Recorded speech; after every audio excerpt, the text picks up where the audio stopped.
What is going on, people? Jumping in on this podcast to let you know about our incredible sponsors, Trained by JP, aka TBJP, the one-stop shop for all your bodybuilding needs. Whether you're looking for supplements or clothing, they have it all.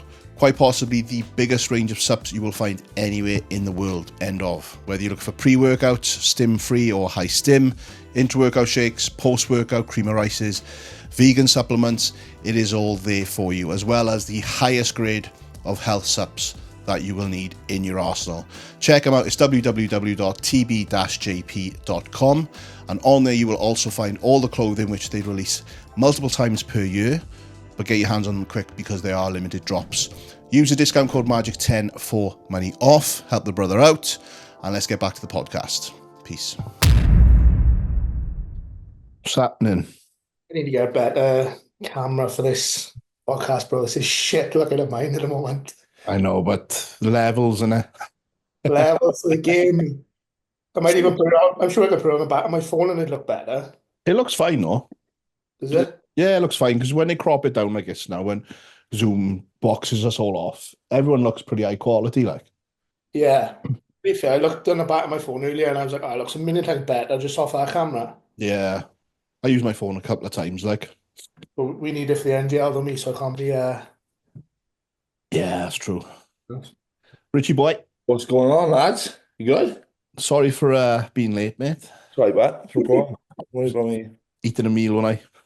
Mate, I fucking got one in front of me. It's the only excuse we I can was use, just looking at it. I was thinking, fucking hell, you haven't posted in there. And, I know. halfway through cooking my meal. I was flat out trying to get everything done. And then I came in, I forgot to set the mics up and that, so... Mitch was ready at fucking 4, and he's in at 5:05. He's doing those check-ins. Yeah. He went back on his words. Yeah. What are we slagging off? Oh, you are... I was wondering, waiting for you to speak, then. What are we slagging off there? Is it Here me we there? go. What are we saying now? That's all. So he said Mitch was ready at 4, and it's 5:05. Where is he? They know J, but I was fucking ready. I was being a bodybuilder, bro. Remember what that was? Oh, but I'm back now, don't worry. You are? Full-time bodybuilder again, don't worry. I'm back. All right, okay. Just without the juice. Yeah. Still, Yeah. you ain't back, but yeah. Still ain't back. Has anyone tried this that cream the ESN pudding? No, I think we was on about this before, weren't we? Oh, it's good, man. It is nice, isn't it? So the unflavoured one. Yeah, I just checked the protein flavour drops. I know what I have got a flavoured one. I think it's vanilla, but mate, I don't like any I've gone off cream rice. I can't eat cream rice unless I'm deep in prep. I'm trying to volumize. But yeah. That's made a massive difference this week, bro. Just changing the oats out to cream rice. Yeah. I haven't even I have obviously been hungry, but it's And made your post-workout meal as well, is there? yeah. Switch stars, mate. Well, I mean, Put both of them for cream rice and yeah. using the vegan way as well, just for the old magic trick for the To make it thicker, is it? volume. You can't use your old coach's tricks now, 𝘱𝘱𝘰𝘶𝘥, but you can't be using the tricks now, you were him. Got to pick up all the knowledge along the way. As long as he uses my code, I don't care. Is Andy coming? Should we wait for him to get on before we kick it properly off, like? Making peas, isn't he? He's got enough peas, that boy. He's got enough peas. While we're waiting, actually, you might want to get involved in this. I've got one actual question from someone that was on the last podcast, and I said we'd answer on this one first before we decided to do the NGL thing. And I didn't. I thought I'm not going to just type it out. I thought it'd be better for us to answer on the podcast. So, first of all, anyone watching and listening on Spotify, make sure you do interact with the podcast, comment, and all that stuff. If you've got any questions, ask it in the comments below. And then when the boys get together again, then we'll obviously answer it on the podcast for you. So interact, bitches. Right. I'll start because Andy's fucking late. Dave Thomas, he said about the last one, great podcast, but I'm still trying to work this out. All of you are coaches, but from what I understand, each one of you hire a coach for your own prep. Can you address this topic on your next pod? I know we have to go with the times, but back in the early days with no coaches, there was friends, people that would keep an eye on you, rip you apart. He did ask me to put a pickup of each member, but I might add it in if I can be asked afterwards. But yeah, he just wants to know if we're all coaches. Like, I know obviously some of us haven't got coaches now, but what is the reason why we have a coach? It's just like back in the day, that's all it used to be, was friends and phone calls. You Yeah. mean? You didn't have your phones where you could send pictures, have visuals, have all the up-to-date stuff. So it'd be in person a lot of time, and that's probably why it was friends. But I Yeah. feel now coaching online is so accessible for everybody. It is a new thing because it's the most adaptive way to, progress your physique, isn't it? It's like the Yeah. best. Yeah. So it's just like anything evolves. Like bodybuilding's evolved, and obviously there's a lot of coaches out here now, and you obviously have that accountability from other people. And obviously, yeah, it's a lot easier to share things now. So you Yeah. can have a coach from, you can have a coach from your local gym, which is great, or you can have a coach, a million miles away if you want to as well. But they all kind of get a job done, type of You thing. know, he says, talking about friends and family and that back in the day, like, Yeah.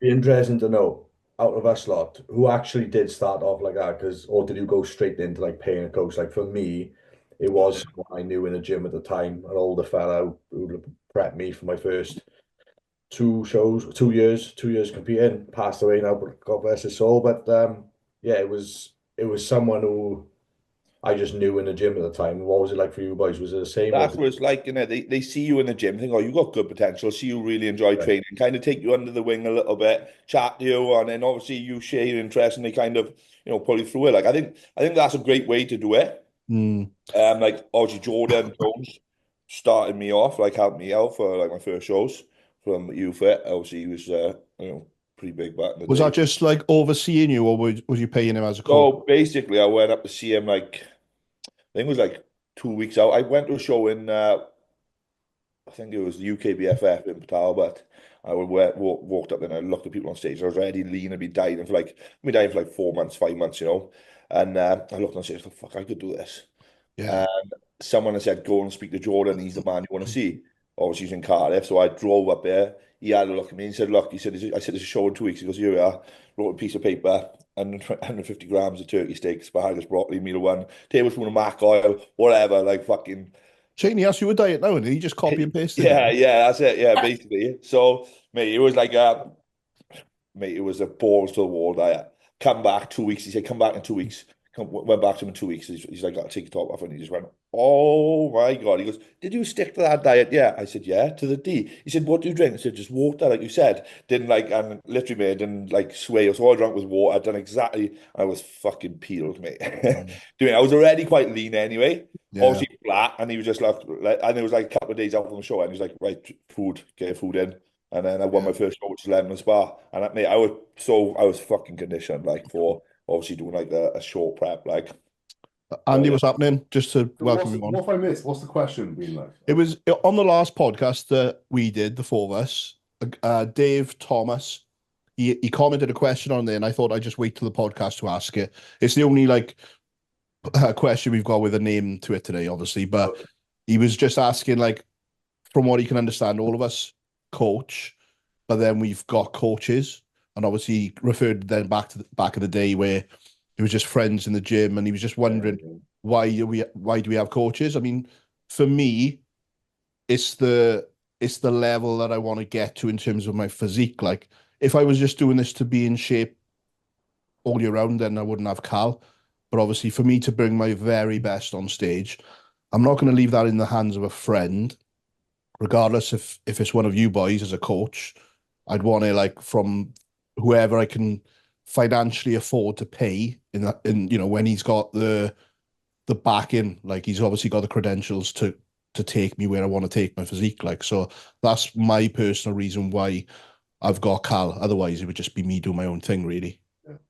Yeah, it's definitely just an overarching accountability and being told what you need to hear. Yeah. Different to sometimes what you want to hear. and sometimes that's what you need. So it's just about having like an opinion that's just it's just someone that's going to guide you to that correct place, isn't it? And just keep you on track. Someone outside your circle as well, isn't it? Yeah. Someone outside your circle, like who's in a professional position, innit? That's not got any bias towards no ties, being mate and trying to blow smoke or whatever. And yeah, also, you know, the videographer, you don't.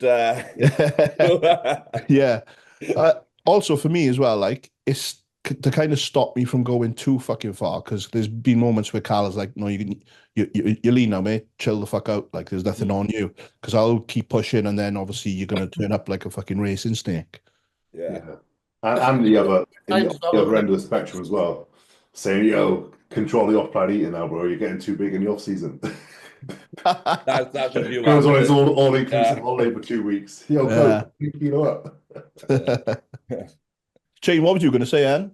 I said it. I think it's like it's growing with the times as well. Like it's evolving, isn't it? Bodybuilding itself is evolving into something bigger now. The fitness industry is evolving into something bigger. Like years ago, it was literally like a very small population of people that did it, that obviously would have done it then with friends in the gym, etc., because they were probably the only people that actually bodybuilded back then. Whereas now, because it's so commercial, say, everybody does it. So now, like, we have actually got coaches in the world now, obviously online coaches, etc., which wouldn't have been a thing back then. So it's an in thing, isn't it? It is an in thing. It's a fashion now as well to have a coach, like, I mean, it Yeah, is. I was thinking this the other day. I was thinking, it might have been yesterday, like when before any of us done bodybuilding, like the idea of getting in shape and being fucking peeled, like that was like the fucking 1% of people, like you see, you'd be like, fucking oh wow, fair play to him. I'd love to look like that. Like now, someone being peeled is like, I wouldn't say it's the norm, but it's not like, doesn't seem like a difficult thing to do anymore, does it? Because a lot of people know how to do it, and a lot of coaches out there showing, getting people to that position as well. Like, I mean, and again, it's like the accessibility of like everything being done online, people promoting their work over social media. It's more there. So whereas before people were like, "Oh, I would love to do that, but I just can't do it." Now they look at a post, "Oh, this guy done this in 16 weeks. You can achieve it too." Do you think I could? And then it grows, and I'm like, "Oh, fuck it. You know what? I'm going to do it." Which anyone can do it. But obviously, a lot of people set restrictions in their mind to be able to do it because they just think it's unachievable. But when they continually see people making crazy transformations in front of their eyes from people they follow, then it becomes realistic for them, doesn't it? So that's why I think more people are in there as well, like doing. Yeah. And you've got now as well, like a lot more people doing it, and then that rubs off on their people they're surrounded by. Like they'll see their progress and be like, "Fucking hell, like." How have you done that? And then they'll say, "Oh, this guy." And then the next one, you get a message, "Oh, so and so's referred." And that's how I built my business at the start. It was all referral, all referral. You know what I mean? And you've got this, people are talking now. So that's why I think why in the coaching industry, it's so important to be doing a good job and giving a good service, because this is building the base of your business. The referral model is the biggest sort of driver of your business, and it doesn't take a lot for a few bad words of mouth to have that. Negative effect as well. So. And let's be honest, how many people have you had like who's come to you and said, "Oh, like," because like the standard, like we said, like, but like said, "Oh, I got a boys all day. I'm going to be the best in shape on that boys all day." And like 6 of the boys, and they all got different coaches, and they're all going on all day, and they're all trying to get peeled. Like, I mean, so it's not just 4 shows now. They like a lot of boys bring in fucking mental neck to go to Ibiza for a season. And they are like, that one picture on day one, and it's just about overall health in general as well. Like a lot of people it's bodybuilding aside, it's a small percentage of people. It's obviously the lifestyle population is huge, and it's just about improving quality of life and improving general the mental aspect as well, massive. And anyone could do that just by sorting the fucking nutrition out and sorting their daily routine out. I think as a coach as well, though, having a coach yourself, like. Someone will make a joke, how many coaches I've had, but like it gets to a point where you learn more from each coach as well, don't you? So everyone's got different approaches. So having coaches yourself, you're going to learn different things from different coaches, or you're going to learn different things that you haven't heard of before. You're going to trial different things you've never tried before. And it's having the confidence to trial that then with obviously the knowledge of somebody else who already knows what they're doing. Like, so having a coach yourself, like you're expanding your knowledge as well. So like yourself, Jay, with Carl, like you've got a high level coach there who is better in your coaching by obviously coaching you as well at the same time. 100%. Yeah. And there's more than one way to skin a cat as well, like we say. And obviously, once you do have different coaches, you get to see the different ways. And obviously, you can see, oh, do you know what? I like this way, and I like a bit of this, and you can kind of like do it yourself and make it, make it into your style, on picking things, pros and cons from each thing, Yeah, I like it. I think that hopefully, Dave, if you're watching this, bro, let us know in the comments. That's answered the question. I think it's just a general thing from some of the old school guys.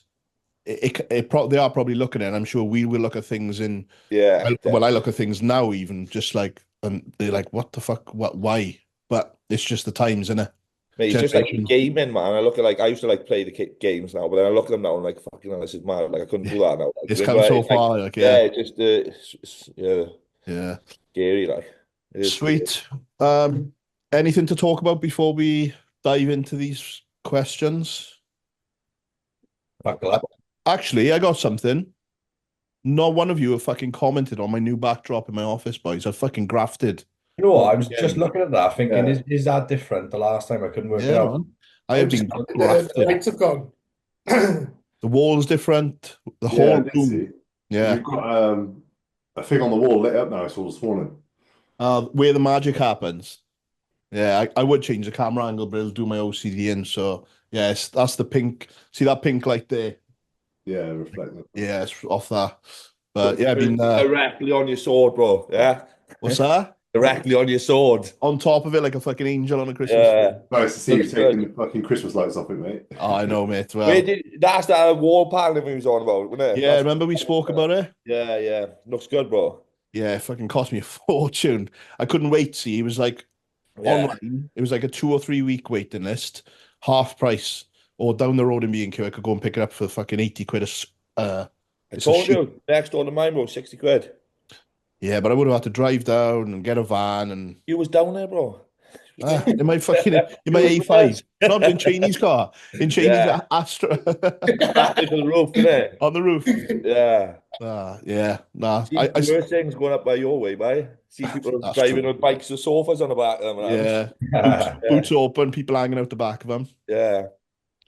Yeah. It's nearly done. I got more to do in here, so it'll change a little bit more next time we get a podcast done, I think. All this bit here, like. Why put that old skirting board's done that room now, that podcast room, I'm gonna get it sorted. Yeah, get it sorted.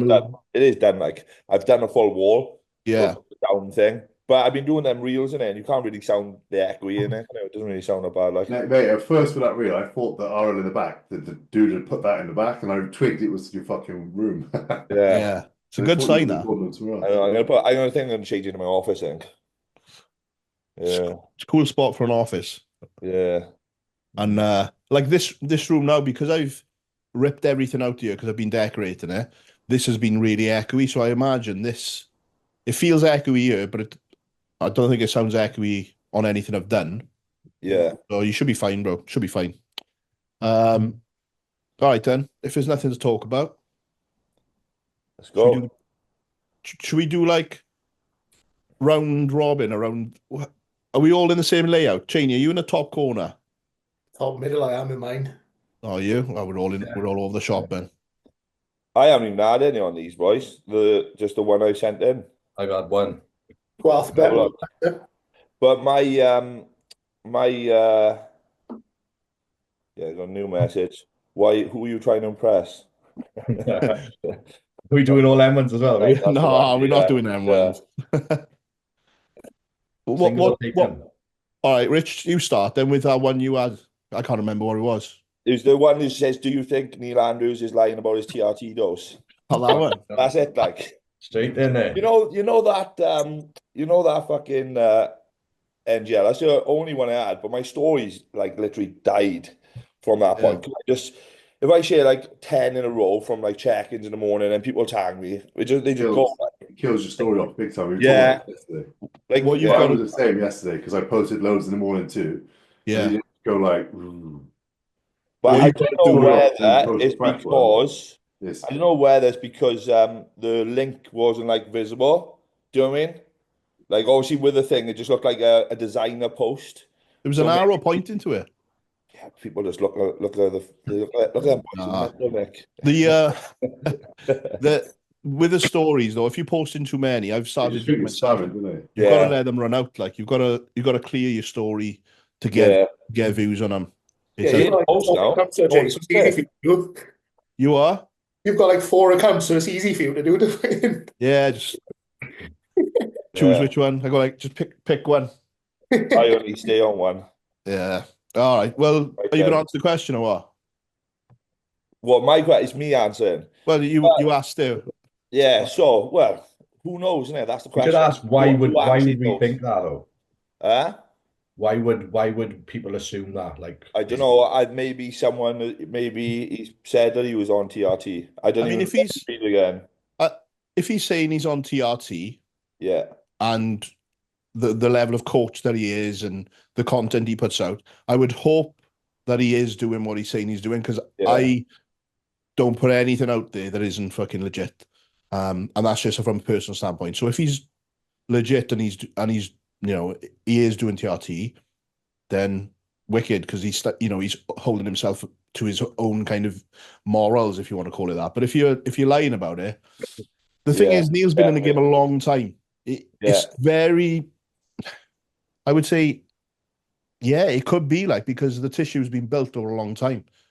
There's other boys that have jumped, like a lot of the guys have started retiring and jumped down, and they've all said how hard it is to lose muscle when it's been built over time when they're on a TRT dose. But who knows?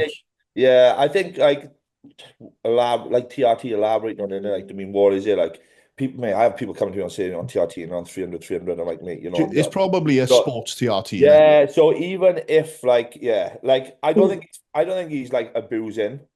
No, I don't think he's abusing at all. Like, but like doing like realistically, if I was on like 200 mega test, like I'd probably class, even though it's not TRT. But like, yeah, that's the question in there. What do you class? what are we saying TRT? Like Define 150, TRT like.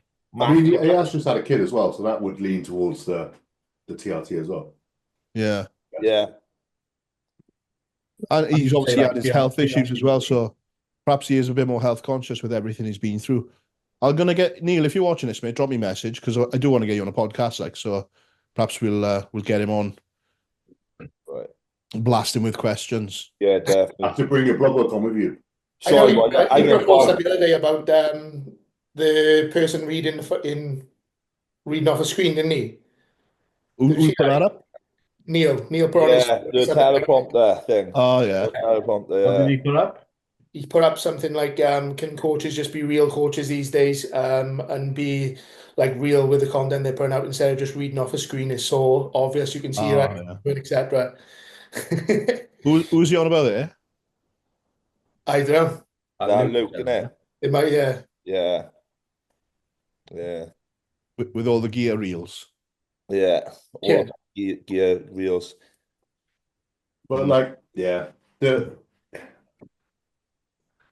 true test is talk about it on a podcast, isn't it? To our wife. You know, like that. I guess that's the thing. If you, yeah, I think Neil gives some, like, really, to be fair, some really good information out if you read it. But that's the same.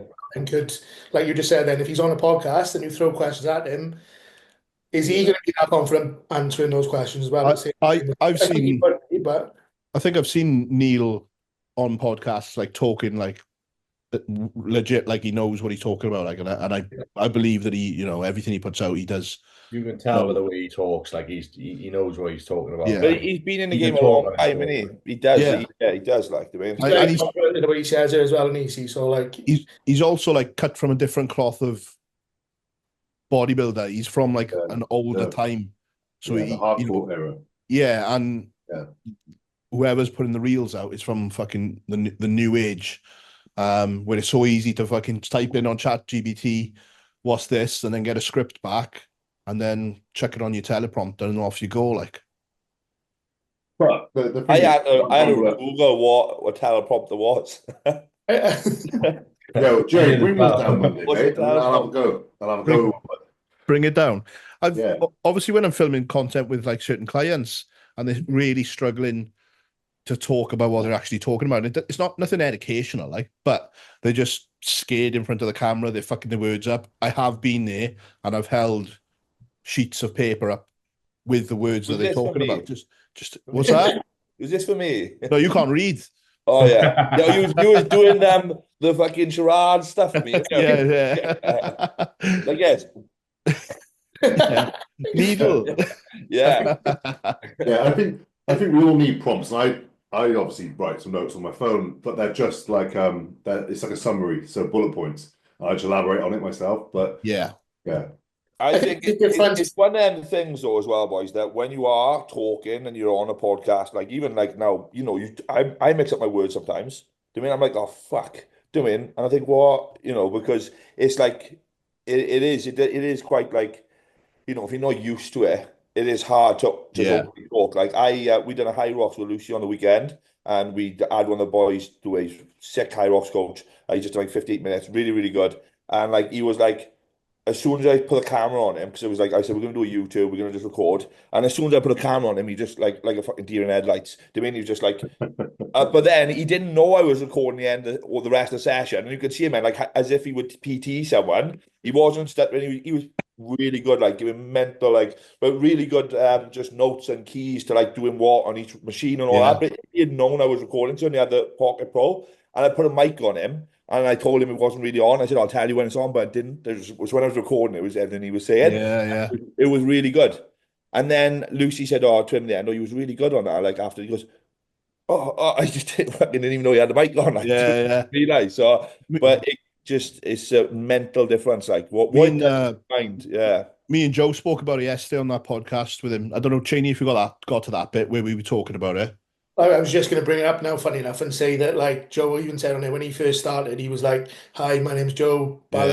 Everything was broken because you try to think of what to say, and it's not natural, is it, just to speak to a camera? Like you're not speaking to a person, so speaking to a person is a lot more natural. Even if someone asked you a question, you'd be able to answer a lot easier. Whereas if you're just talking about why to use Wintrol and what Wintrol actually is, like that's something you have to just bring up off the top of your head. And so having I get that having the teleprompter there as a confidence thing, just to maybe pick parts from it, but reading it word for word is a bit of a mistake. It should just be a bullet point thing, and then you should be able to talk organically off the back of the bullet point. Yeah, so a couple of points and then just you read it out. I think it's better like that anyway, because it is more natural. More, It's because you can't. I couldn't be saying stuff like that because I'm too thick. It was just like right coming out my mouth, you know. Yeah. It's like when you're on that fucking sales call to someone, you're ringing up your fucking British gas and like, oh, I'm just gonna have to read this shit to you off a script, and you're like, oh. I know we were talking about you and clients and when I'm on a sales call and I got my teleprompter out and back in the day, bro. Yeah. Good one, huh? Mitch, what did you have? I had will Wesley Fissers win the Classic Olympia? No, not yet. Anyway, yeah. He needs to get off the men's physique split first because his legs are just disappearing. Sorry, Rich and Mitch. Mitch ain't taking legs. Yeah. What's legs? He did. His legs were down, weren't they? His legs. Were down. Mate, I don't know whether he was just flat though. He was ill, wasn't he? Yeah, like I looked at it and it was like, mate, that's a problem sometimes, see, because like even like obviously looking at Jack on the weekend, like as soon as I seen him, I thought his legs were flat. Like, I mean, obviously it showed in his legs more than anything. I felt like, I mean, in comparison to where he was like, you know, so it could be the same scenario, you know. And if they're I don't understand one of his weaker body parts, they're probably going to be harder for him to get fullness back if they're. Do you know what I mean? They're probably the first place to go and the last place to come back. Yeah. So. And they are half of your physique. And I feel like, you know, when you are that peeled as well, like it does just come from your legs as well. Like, do you mean? Like the fullness is like, it depends. It depends, I think. Like Joe again said yesterday about when they dragged him down for Classic, his legs were there, but it all came from his top line, his lats, his arms, trying to get that condition and weight down. What weight was he at a Classic, Jay, did you say? Can't remember, bro. I can remember him at Classic. Yeah. Same, fucking killed himself, didn't he? He was doing what was he, like 5'10", 5'11", or was he Yeah, a little bit taller than me, so 5'10", I'd say. So He's on the inversion table all the time. amateurs like 90, I think that's like 91, 202 pounds, something like that. Fucking hell. I Which don't know would be what it mental was. for him, I would imagine. Well, I think a class up from that is like 94. So even if he made 94 kilo, I think that would have been fucking Yeah. healed for him. He said on there, didn't he? He dropped 25 pounds in 2 weeks, going Yeah. from super heavy down to classic. That ain't good. And he was Even in already in that condition. Yeah, even in that time frame, and it's just like too much like doing. Yeah. Like, Especially when you're peeled, innit? Yeah, like and it is only so much fat you can drop off. Like the rest is just all, you know, like muscle. if he had a longer duration, he could have made that look better. Yeah. By, like, you know, but obviously when you just got to drop that much weight, this where's it going to come from? Innit? Yeah. Place like you're going to lose your physique completely. Yeah. What did you think of Jack? The same thing. Again? Yeah, I think he looked a lot better at finals when they pushed some more food in, like just looked harder, more lines. I watched his YouTube, but yeah, he just looked like what I saw the updates. He did just look very flat and small. I thought he was sort of. That Alex Kent looked good, didn't he? Yeah, Alex Kent. Yeah, he looked good. Yeah, fucking peeled, didn't he? It's mad, isn't it? Like too far, man, because he was like 209 the day before it when he was out there. He still had like 3 pounds to play with. I didn't know why I thought he'd go in like, you know. Like, no, and they're out around the cap ready, like, do you know what I mean? I thought to manipulate that to a level. That's what they're doing now, isn't it? That's what they said they're going to do now, but yeah. God knows, yeah. I think he'll come in a lot fuller this weekend from that. Yeah, it ain't mad, like, it's obviously his updates on Insta leading into it. Everyone was like hyping it up because he looks crazy. He is crazy, and on his own he looks even wilder. But then when he's in that lineup, it's like, oh, right, okay.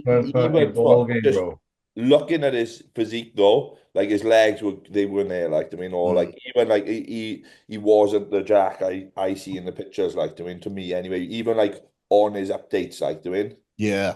I didn't really look at him much in the lineup, but obviously because I've seen the pictures and I thought, oh, I mean, just because you could just see in the volume and just, you know, it wasn't. When he it happens, even the best, like, I mean, it does happen, like, to him. Yeah, he was just super, super flat. It could have been a lot of things to do with, like, even like, you know, like stress and that, like we've talked to previously, you know, like how is he feeling going to his pro debut? He's got a lot on his shoulders, traveling, you know, it's like, you know. Yeah. Some of those pictures where he like filled up, he was like 215, so he was like an extra 6 pound on what he was on stage. So it looks like when he's full, like full as an house, that's when he looked obviously a million times bigger, doesn't he? And obviously that's more as well. I watched his show on YouTube, and when he came out for finals, he did look a lot better, but they didn't judge finals anyway. Yeah. They judged the pre-judgment. So. I think with these questions, just because time and the amount of questions I think we've got, try and make them a little bit quick fire, maybe, because we just go from one thing to the other. Yeah, about the questions. We're on about Jack. I'm probably going to get I'm definitely going to get blamed for that. We talk about Wesley. There's about 10 seconds, then. Probably Richie's fault. Always Richie's fault. Just blame Richie. I've got one. Thoughts on BTS Instagram? You're on the stage. I like it. I think it's brilliant. I think it's just every time you go on there, so it's them you see. Every fucking time you go on Instagram, and it's them. Yeah. But it is good what they're doing. But that's because your algorithm is pushing it, because you're an ex-bodybuilder, you know. Yeah, but they're posting, bro, every like half hour a day, to be fair. Yeah, of course. They're smashing though. The thing is though, it's good because no matter what you want to see, if there's a show where you think, oh fuck, you just look on there and you know it's going to be there, like. Yeah. So it is. Yeah, I think it's. I just hope they don't get too much like what's their fucking Generation Iron, their account. Is it Generation Iron? Suki is running this scene. He's pretty down to earth, like. I mean, I feel like he's like. I think he's doing a good job with it. Like, obviously helping with the amateurs now, and obviously then like when the pros are coming through as well, from like he's supporting them as well. Like, so I think he wants. I think he said he wanted to keep it more amateur based, didn't he? But whether he creates another page and off the back of it to do, because I've seen he's done the fit model page from it. Have you seen that? I don't think he needs multiple pages, if I'm honest. I think that's just messy. I think he just needs to run with one profile. From my perspective, I think it's great for like bodybuilding and UK bodybuilding especially. They're doing like a wicked job. And the only thing critique, I would say, not even a critique, but something that I just hope he continues to do is credit the media guys like that he's getting the content from, because what you'll see is a lot of people like building businesses and brands off the back of other people's content. And then when those people are paying for it, for instance, if I do a shoot for Cheney and then he's taking the content from that, which Cheney's paid for, and then creating content there when he hasn't had to pay out the money. He's not doing that, but I've seen that happen. And I think as long as he continues to credit or ask permission and credit the people that are actually paying for it. Like if you get a tag, you're happy and you're like, yeah, exactly. And we've spoken, Suki's grabbed some stuff off the podcast and that, and he always credits me and says and watches stuff. So yeah, he's doing a wicked job. That's just something I hope they continue to do, because it can slip. Like when people get massive, they're like, well, why should I give them a fucking shout out? Well, because they paid for it, or it's their work, like it's their content, isn't it? Yeah, exactly. Yeah. Is he doing like AJ Kelly does, like the recording the live shows when they're on? He was my go-to, like when shows are on. He'd record in, you see everyone, there and then. Yeah. So if he can do a little bit of that as well, just like I know at times, like if he can record some of the fucking. He might be able to with like the other federations, but not Two Bros. I think they blocked him, haven't they? Oh, they. I've blocked him, haven't they? Yeah. I think he's back in there now, isn't he? You can still pay for the live though, couldn't you? I think he is. I don't know. I think he got blocked, but I've seen him uploading stuff, so I don't know. I thought he's back. Who knows, innit? But Two Bros need to be covered by him. It's like, it's got to be, isn't it? I mean, yeah. Like it'd be silly for them not to have him, covering the shows. Yeah. They 100%. But there'll have to be an exchange of money somewhere, because we know Ian.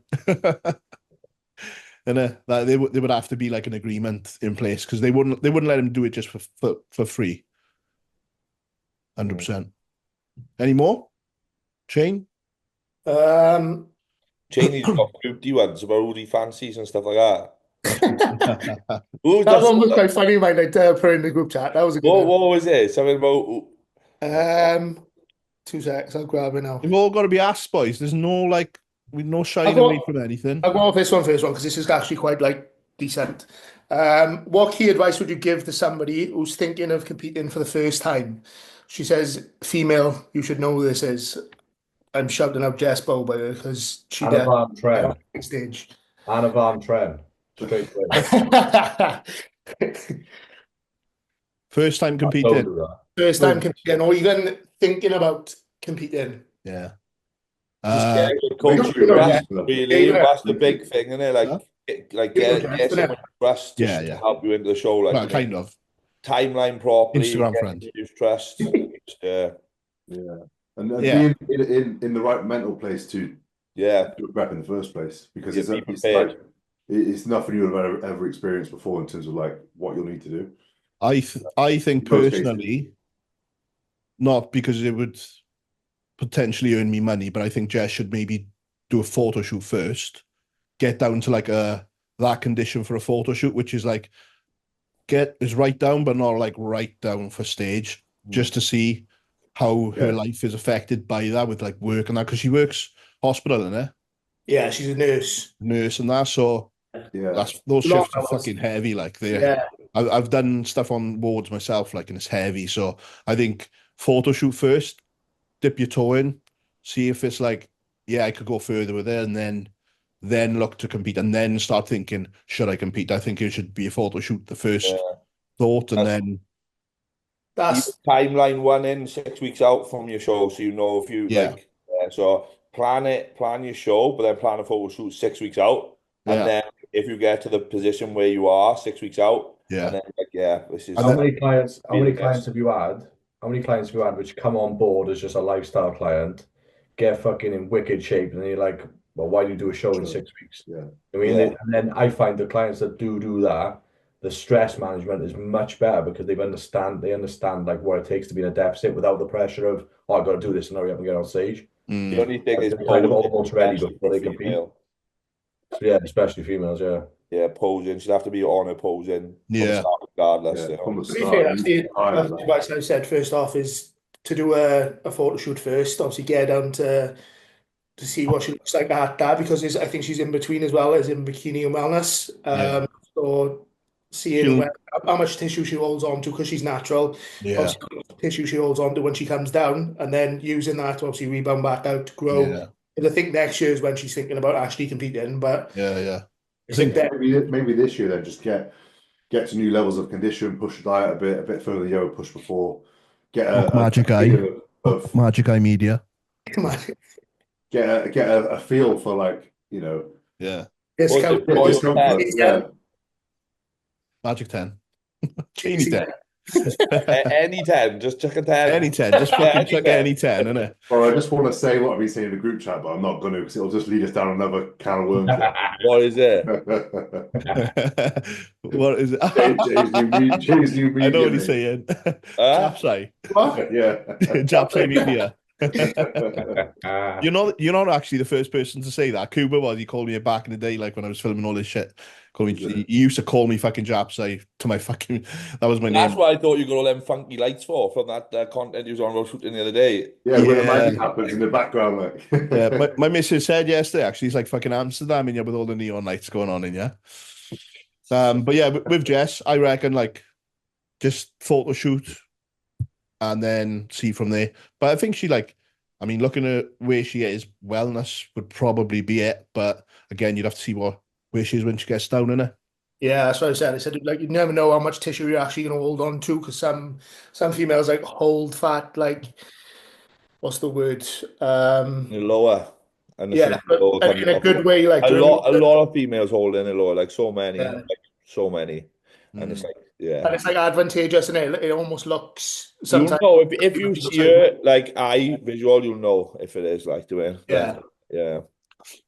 And the other good one was the if you had to pick between the guys on the podcast, who to marry, date, punch, and avoid. You've got to answer this, bro, because you. How is this one a good one, then, Shane? This is funny, you know. You've got to answer that as well. Is this something you think about a lot? Punch and batter. Before he answers this, me and Andy know we're out of the equation here. He's gonna marry me until Pete. He's gonna marry Richie, yeah. Punch me. Yeah. Give me a cheap meal. Marry me.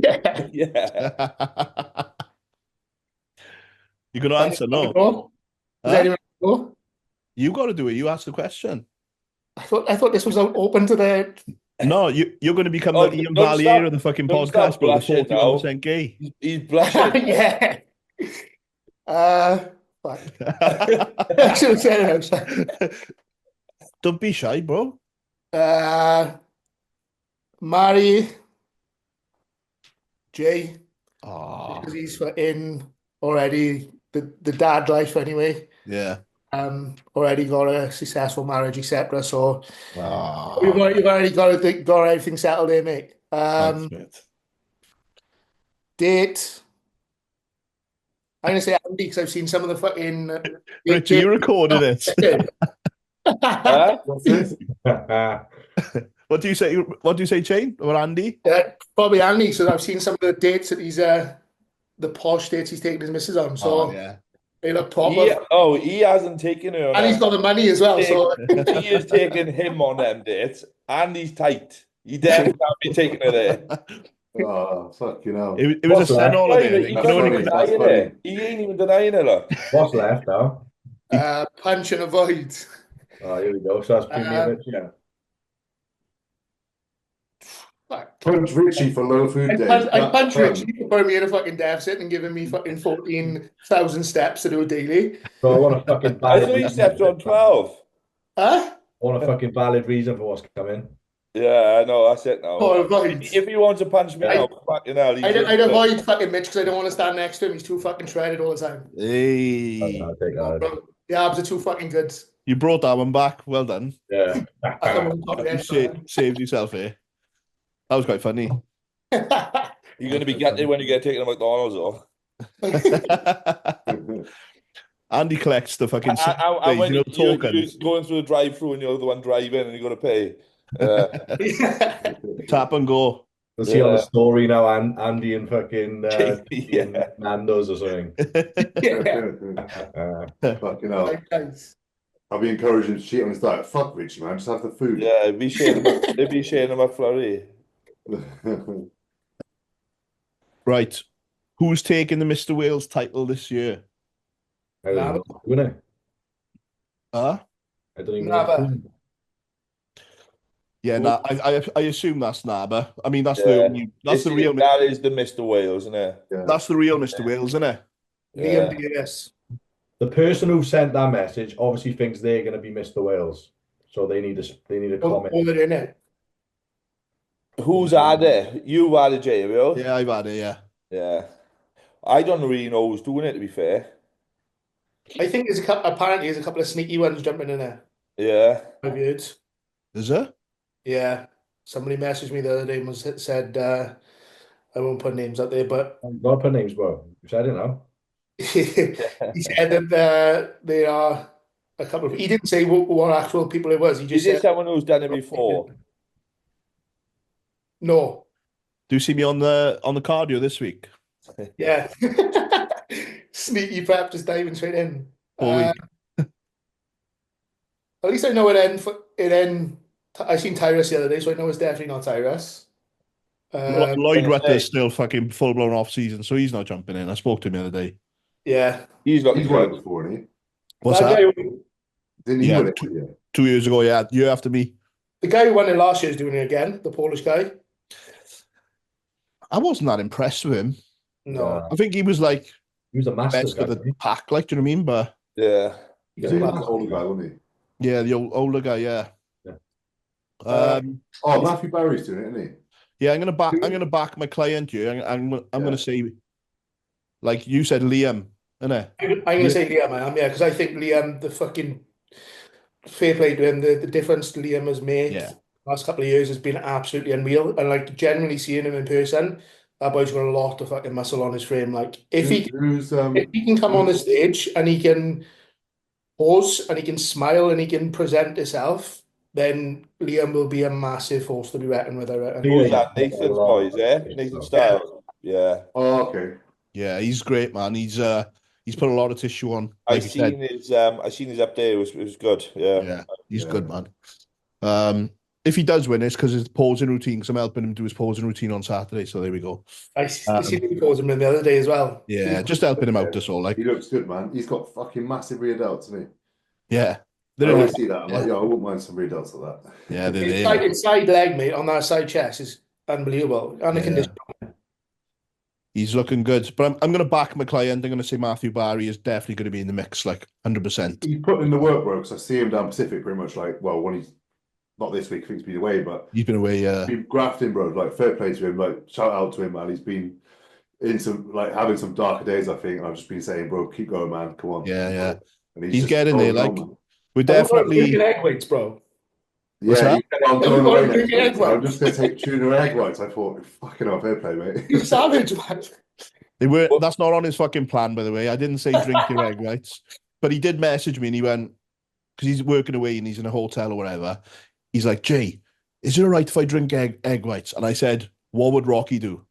Next minute, he's on his fucking story, necking egg whites. I was like, oh, it's fucking rank. But fair play. He's doing the do, man. And he's like, he did well last year. He did great. He had some good fucking. He looked awesome last year, man. Yeah, he did. And we're like on the timeline, you know, comparing pictures and weights and all that. He's ahead of the minute. So yeah, it should be a good look. So yeah, I'm gonna back my boy. He's got a good amount of tissue. He has, bro. He's He's got that solid like rugby boy strength and like from like S&C training kind of muscle on him, and but also shout out to Luke on the he's obviously Naba as well. He's come a long way, so I can't not shout out the boys. I think Lawrence Gunter's doing it as well. Who's that? No, the one who owns Legacy. Oh, I don't know him. He used to be a good junior. I remember him from back in the day. Yeah. Yeah, he was a good junior years ago. Is he a ginger? I think he's bald. Like he was ginger. Yeah, I think I remember him from like 2015, that kind of competing era. Yeah. Is he good? Yeah. He was good years ago. I'm not so sure what he's like now. I think he had some health complications, but competing against like Joey, Jamie DeRigo, Aziz. Oh yeah. Well, not when he was a junior, like so. Tell you what, Naba's going to be good this year because obviously everyone's all the boys are doing it. Are you all coming down for it? Your way, it's just a Valley show. It's what's that Mr. Ronda as well? When's that? That's the end of April. What? I don't know. IBFA, you know. Again. IBFA. When they're just getting fucking pissed or something, like someone said last. Back in the day, you know, it used to. Everyone was just steaming or something. Nah, but it used to be the same though back in the day. Yeah, and the UKBFF at Batal, mate. Yeah, it did, to be fair. Yeah. Everyone pissed, like. The bar up the back, everyone just getting smashed. But yeah, it should be a good day. Are you all coming down for it? Nah, but Where's the new venue? Well, none of the new venues. Been there before, is there? Barry Memorial Centre, innit? yeah, I've never been there. I haven't been there before. no, not me. That's but- where Nava is this year. yeah. Not the Newport. No. Oh. It's also a week after it normally is as well because 11th, isn't it? FitX stole a date. Yeah. In the same show. Was it? Is it the same venue? Yeah, they've got that date basically. They slid in there. In the same venue? No, they're in Swansea now. Is it not Port Talbot? No, it was supposed to be. Oh, no, it's in a different place in Swansea. Is it LC1? I'm not The sure. Leisure Centre. I'm sure that someone told me that actually the other day. I only seen it come up the other day. But yeah. Penarol Leisure Centre. Oh, that's not LC1, is it? Fuck knows where that is then. Is it Penabont? Penarol. Oh, Penabont, that's who you said that. I don't know where that is either. Yeah. Ah, it'll be a good show anyway. Moving on, boys. I'm trying to decipher the fucking NGL ones. Would you do a BOYOCHAT live event? We got asked this before, didn't we? Yeah, we could do it at my place, like we said before. Then Yeah, the podcast. Yeah. yeah. We could like, I suppose if it was like, I don't even know if it's a fucking thing. Like that's one like we've had that message twice, so that's two people. I mean, who would fucking come to it? Like, but Is it like a YouTube live? So people like ask the questions as you're in there, like, do you mean? yeah, I mean, Because they do that like in the shows, don't they run YouTube lives. yeah, Comment as you're chatting, like. you could do that. We could do like a live YouTube like stream, like Fuad does and that. Or if we did something like Maybe in as person, 5 and then that one other person. yeah. If we had like the live thing, I mean, you'd have to make a bit more of a day, I think. Yeah, Maybe guess someone down like an athlete, and then do the podcast live with that athlete as a special guest on the pod. And then guess them like make it like a fun day for like, you know, the gym members and having fucking food on sale and all that shit. Yeah. That'd be good. Any more, Andy? Got any? I had a couple. You know, someone wants David Dean on the podcast. Do any of you ever wonder where you'd be without bodybuilding? I definitely wouldn't be making I'd be so much money fat as fishing I on a lake. am I that would. way. And it has been I won't be a making as blessing, much to be money as I am now. Yeah, fucking wouldn't be doing that in a corporate job.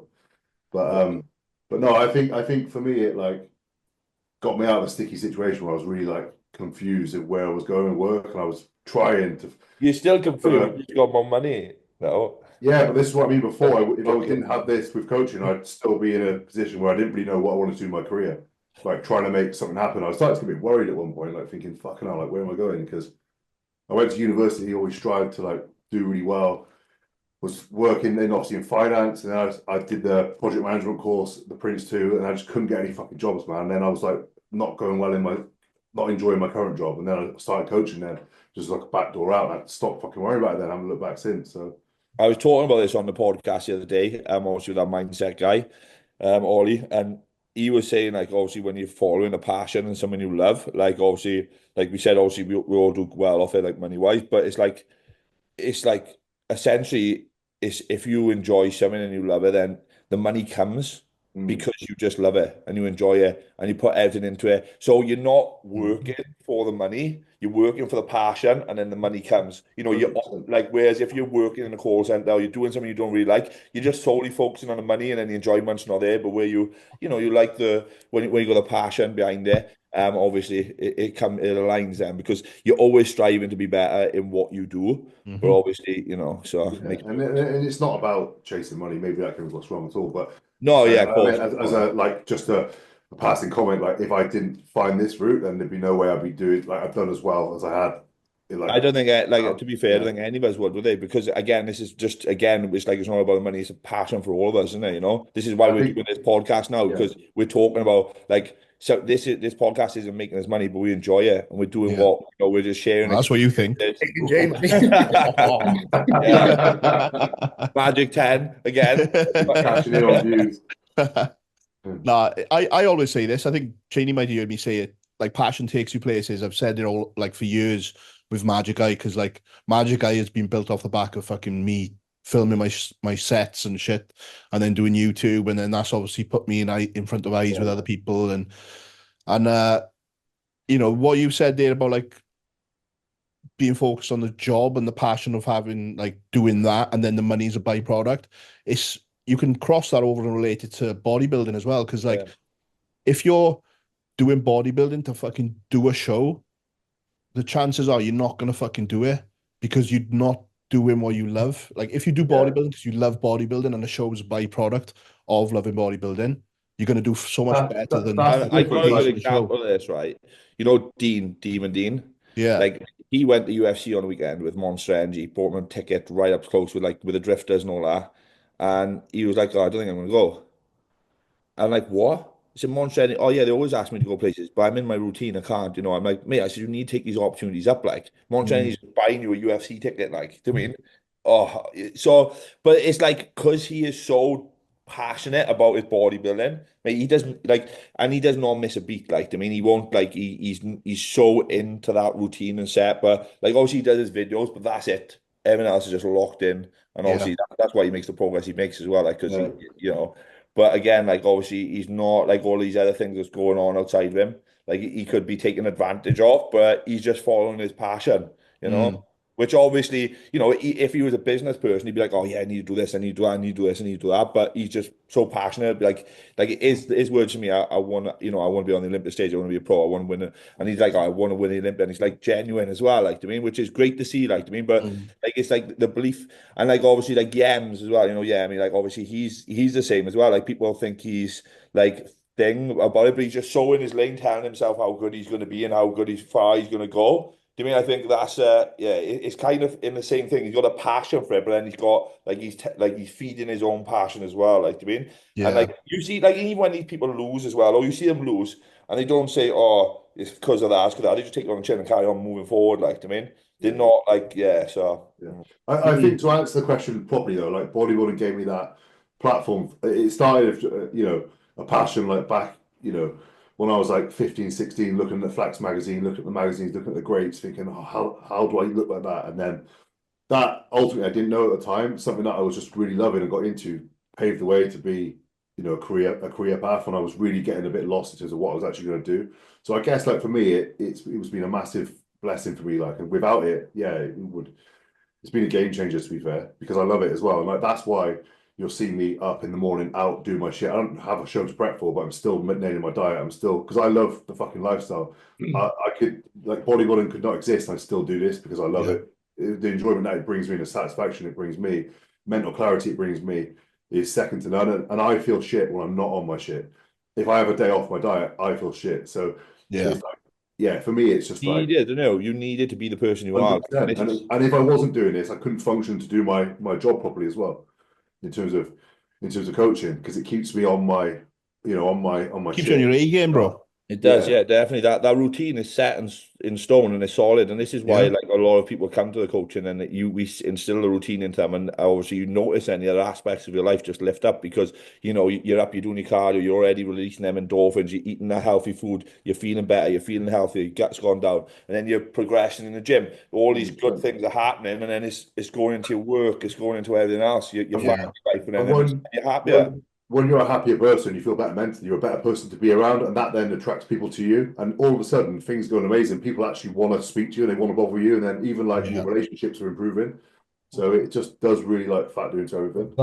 It's like when I come away just took a little bit of step back from the bodybuilding lifestyle a couple of months ago, and you see already how quick I'm back to fucking prepping and doing it, because I thought at the time it was like I needed a bit of a break from bodybuilding. But as soon as you're out of that routine of what you used to, like you said, Andy, just when you're not on your shit, you feel shit for it. You I lose thought, yourself like, even more than what you actually thought yeah, you did. I thought I was gonna, feel better from like taking the stress off from prepping fucking 5, 6 meals a day. Thought I was gonna take the stress off, of like making sure I hit every gym session. But like not being on that, I felt worse for it, which is why I've like come back to it so quickly. Okay, I'm not back on gear and things like that, but like the lifestyle of it, like I need that more than it needs me type of thing. Yeah. Oh yeah. You can see the difference in you at the moment as well, Mitch. Like I can like know even on social media, etc. Like how much like happier you are, like almost like how much more effort's being put in as well. Like, do you know what I mean? With Di the fucking He's a legend. Di the legend, like. No, But mate, the content you can see that it's just like it's coming out now, obviously from you just being back in I routine. appreciate that, bro. Die D-ball. Di D-ball. D-ball diet. But I did call him D-ball diet or Deca diet. I didn't know which one to go with. Yeah. Heck of Di. Back a day. Deca D-ball die. Yeah. Okay, like, yeah. Yeah, I think just to cap that off, I think we can all relate to what, like, if we didn't have it, because I think most of us have experienced it in one way or another, walking away from it or not having it for whatever reason, and then how lost we feel without it. So Mate, I was gonna, when I was in lockdown, I was like fucking partying now, or just going out. We're not partying all the time, but when I done the gym off, I was gonna fucking sell everything. I stopped training for a couple of months because obviously the gym was getting redone. Yeah. It's like, oh, you're 3 months, mate, and I was like, right, I'm fucking done with this place. I'm gonna sell it. I've had enough. Didn't know what I was gonna do. First day the gym was open, went in, trained, and I was just like, oh my god, fucking back to normal instantly after that first session, that first pump. Took my top off, obviously. I looked straight away, and I said, I feel alive again, Yeah, And I was just like, and that was when that spark hit, and I was like, do you know what? I can never give this up because I lost myself. I wasn't the person I am. Like I just like, do you mean I was fucking gone? Like, do you mean? Yeah. But that, and it brought me back. Like, do you mean? And again, then, like, obviously, when my mother passed away as well, I leaned into the bodybuilding. When my father passed away, I leaned into bodybuilding. It's something that I always expressed and got my anger out and my frustration out in order to make myself be better and turn something negative into a positive. Yeah. But that could have gone either way. It could have gone into drugs. It could have gone into drink. Yeah. It could have gone into being just angry. But I changed it, channeled the energy into something positive and got something like good out, like what we're all talking about now. Oh yeah, it's.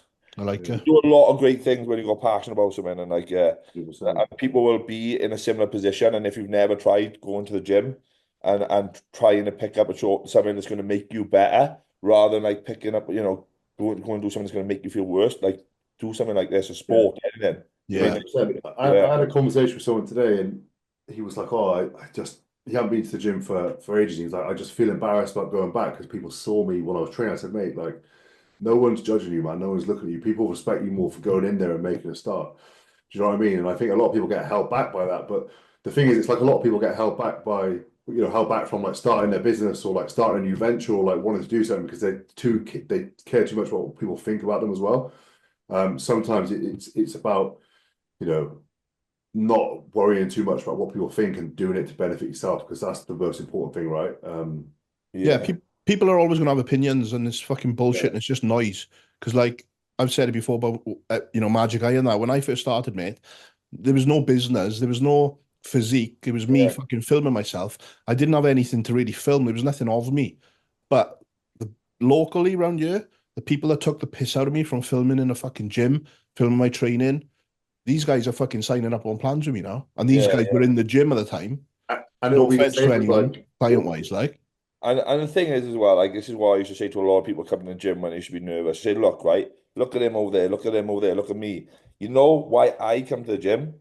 No one comes to the gym to be worse. Everyone is in a similar position. They're all coming to improve on their life in one way or another. So this guy over there who has lost fucking 30 or 40 pounds in the last 2.5 years, or this boy over here who started like that and is now like that, they've all been in your position at one point across the line. Just because it don't look like that now, like you can relate to so many different people in the gym for so many different starting points because the gym changes you and you can all look like lean, big, muscular after years of work, but we all start either like overweight, either really skinny, struggling to put on weight, either like with depression or, we've all got, but it helps all these people in like, so they look around and they see these people, but like I guarantee like 80% of these people have been in like the position that they have been in and they're worried and they were still worried at one point in time, right? I mean, and it is definitely like, Yeah.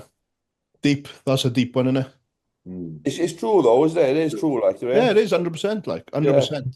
Because like who was big when how well was tanked before you ever went in the gym, like, innit? But people look at us now and we'd scare people in the gym. But like, mate, I was fucking half the size of you when I started. Do you know? Like if someone like doing, I was the smallest. I think I was like 6 stone when I started training weights, mate. That's why I started 6 stone. I was about 16, bro, the opposite way. Yeah, exactly. And that proves the point. Yeah. Yeah. Do you know what I mean? More different starting journeys, isn't it? Yeah. What are you now, Rich? About 11? Yeah. Any other questions? Yeah. Jay, you got a big bunch, I heard. Yeah. Got big ass, bro. That's about it. I got a fucking juicy one here. I'm going to ask it because it's fucking, you can't shy away from it. Why did Cheney move from you to Richie? Off you go, boys. Technically, he didn't move, did he? Because he was. Let's stick up for him. Let him But speak wait for there, himself. Let him speak for himself. Magic, this is your question to answer, isn't it? Well, So what's your opinion? what's my opinion on it? Yeah. My opinion is, technically, I wasn't coaching Cheney when he started with you. But I will say this. I think there should have been a phone call or a conversation with me to say you were going to Richie. That's fair. Because when I helped you prep, Yeah. what was it? How many weeks out were you? 6. So I prepped you for 4. Go on. No, I was going to say, I was like, obviously I tried prepping myself and that was what I was doing to start off with. Yeah. And then like my head fell off. Fucking a couple of things happened personally, whatever. And then I binged and went mental. Probably slammed like 10K in a day. More than that. See, I messaged you then and I said a lot of things. So I was I was helping you. I was just an eye at one point, when I just as a mate. And then that happened, and then you said, right, can you just take the reins? And I was like, yeah, sound right, no worries. And then I did it for free because you're a mate. And I was like, don't worry about money, because obviously you paid me for content. And I was like, you're already putting money in my pocket for content, so I'll look after you, no worries. And obviously whatever happened with the prep happened. And then I think as a mate, I just think it should have been a phone call to me to say, look, I'm getting back into it. I'm going to go with Richie because of this and this and this. That's my opinion on it. Obviously, there's no bad feelings because you wouldn't be on the podcast if there was. Do you know what I mean? But yeah, I just think it would have been a conversation as a mate, because that's what I would have done. Yeah. That's my opinion. But I understand why you would go to Richie, because you're a good coach. So again, like I said, there's no bad feelings with it. Because Richie, you'd be fucking off here as well, boy. Yeah. Well, then your side, your turn. To be fair, but the reasoning is like, and this is it's personal, like more is in my personal feelings, like towards, like I've been coached by, what I find is when I'm coached by people that are too close to me, as in like I was coached by Joey. Obviously, me and Joey are like best friends, and it got to the point where like I was almost doing my own thing because I was just like, we're so close. Not that I don't respect the decision or like respect the choices being made, but I was going off and doing my own thing. So I was basically taking the information on and then using it in my own way, if that makes sense. Yeah, I get it. And then the same goes obviously for yourself. Like I see, like Joey, I see you as one of my closest mates, and like when it comes to coaching, sometimes like you need someone who is like number one, like a fresh pair of eyes, a fresh coaching method, etc. To be fair, I've been on the podcast and I've just been asking questions randomly. Just little things that I was thinking about myself anyway. And obviously everyone was giving answers. And I was thinking about everybody on the podcast, to be honest. And I was like, where do I go? What do I do here? And like obviously with, like I said, with yourself, we're literally like close mates. And I know I take a piss, like I get to a point where I start taking a piss and just doing my own thing when I come, whether that's training, whether that's just like swapping like a protein source for a different protein source or something, which isn't wrong, but Like it's I know not, what you mean. it's not being. I think it's understandable, isn't it? You know? Like, I was there. I was there with just to cut in. I was in exactly the same position with Jamie Joel when I was a bit. Me and Cuba did our little thing together. Then I did my own thing, and I was a bit lost. Jamie took over the reins, and then I was doing what you were doing. I was probably doing more than he was asking. Like I was shaving calories off. I was doing extra cardio because, again, you're looking at him as you're not putting him on a pedestal of like authority because it's your mate, isn't it? Yeah. So I get that completely. And that's where it come from, man. Like I said, I said a couple of questions on you, just like basically trying to do my own thing. And then like everything I said, like when Richie was answering, it was like resonating with me. And I was like, okay, this is like the mindset. This is what I need. Like, Yeah. and to be fair, we touched base on this as well at the start, like obviously just like having different experiences as well and doing different things, like, I mean, yeah, yeah. Obviously, from my point of view as well, like obviously I actually thought Cheney was getting coached by someone else after you, Magic. I don't know what was going on, but yeah. I had free coaching from Jimmy. No, Who? Jimmy Tonk. I had free. Oh yeah. Oh yeah, that's what. So obviously, from my perspective, I was like, oh, he's been with someone else. Obviously, you know. So. Oh yeah, there was like again. I wouldn't. Have, it wasn't like me expect when I said I think it should have been a conversation. Yeah, of course. But it if wouldn't I be had from thought like, yeah, you know what it's like anyway, brother. Everyone is fucking is coaches. People just go fucking. yeah, 100%. Yeah, there's like again just to fucking cap this bit off. Yeah. It's, awkward moment. There's no hard feelings whatsoever. But I think it's quite good. Richard Actually. Andy just like twiddling his thumbs like. Have a feist to use. Actually, while we're on there, then just for you two, you're at the bottom of my screen. Mitch and Andy, what's your views on it? Quickly. Probably the same as you, to be honest. Just because of how close you was, it probably should have just been a conversation. I don't think it would have been a lot to say. I know you would have totally understood anyway. So yeah. I don't think Cheney meant anything by it by not having a conversation with you either. But no. On hindsight, now you brought up, he probably learned. Oh yeah, probably should have. Yeah. So sometimes when like those hard conversations are the hardest things to do. Sometimes, you know what I mean? Yeah. Try to avoid them, you know. Huh? You think you're gonna have it, and you don't end up having it, and it's like gone. Yeah. It's gone too far then, and and then you're like, oh fuck, I should have actually. Yeah. I expect flowers and chocolates delivered to my fucking doorstep tomorrow, Cheney. Hold the chocolates, actually, fucking slash calories off me. I'm basically on prep at the minute. I'm gonna say you're doing cardio, bro. Fucking joke, like I'm on cardio. Why is that then? Any reason? I think I was a bit too much of a fat cunt to my fucking check-in on Sunday. If I'm honest, I looked at my pictures. Carl hadn't even got back to me, and I said to my missus, I was like, this is the first time I've looked at my off-season check-in and thought, nah, bruv, I'm not happy at all with anything. And then his reply was, right, wicked, 3 weeks left to the cruise. We're going to go do a little tidy up. Then we're going to have a little push, and then it's prep. So I was like, sweet, what's the crack? And he was like, 30 minutes cardio a day, 1,000 calories gone. I'm like, sweet. Did the same with me in the pre-prep phase last year, bro. Yeah. Done the same with me. I'm actually happy though, if I'm honest, because I'm like, right, now, you're in prep now. I'm in prep now. Any hypos?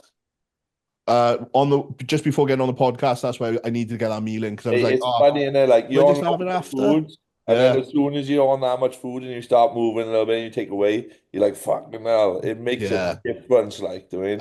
It's nice to feel hungry again, or like I felt a bit hungry between meals. I bet you've got more energy, bro, right? Yeah, I'm fucking sharper. I'm back in prep zone though. I was sleeping till 7 a.m. I couldn't get up before 7. I think I told you, Shane, didn't I? I was like sleeping more than I ever have. And now 3:30 this morning, my man is gone. 3:45, 4:45, like I'm up, and then I'm over. I know you messaged in early today. It was funny because I was up at 3:30 and I went downstairs. I thought, you know, when sometimes when you get up and I think there's something wrong, man. So I went and checked my phone downstairs, see if anything was me. I was like just sitting like looking out the back garden. I said, I gotta just go back to bed. I can't get up now. And I was laying in bed till like 4:30, and I must have dropped off about 4:45, and then got up at like 5:45. Yeah. And then he was like, you fucking tired bastards, get up and all that. I just opened my eyes. I was like, there's no way I'm being the last one to type in this group. I'd actually done the 5. I done a run as well by the time I got back. I went on the gym and done a run. No vid, no did. Clients. No vid, no did. Oh, Lucy got a video of me. I'll send it to you later, mate. I bet she got videos of you. Shane, do you want to say one of yours? Because I've just said that really awkward one.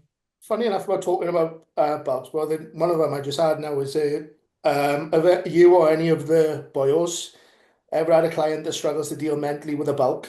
As someone who's lost almost 75 pounds in weight at the start of trying to sort myself out, when I come to adding more calories and my weight going up, I found it increasingly difficult to look at past the scales. Yeah, I've had this a few times with clients, especially like you said, with clients who've lost a lot of weight as well, because they're scarred from their past. Yeah. Like that increase in that like food to them, it fucking freaks them out.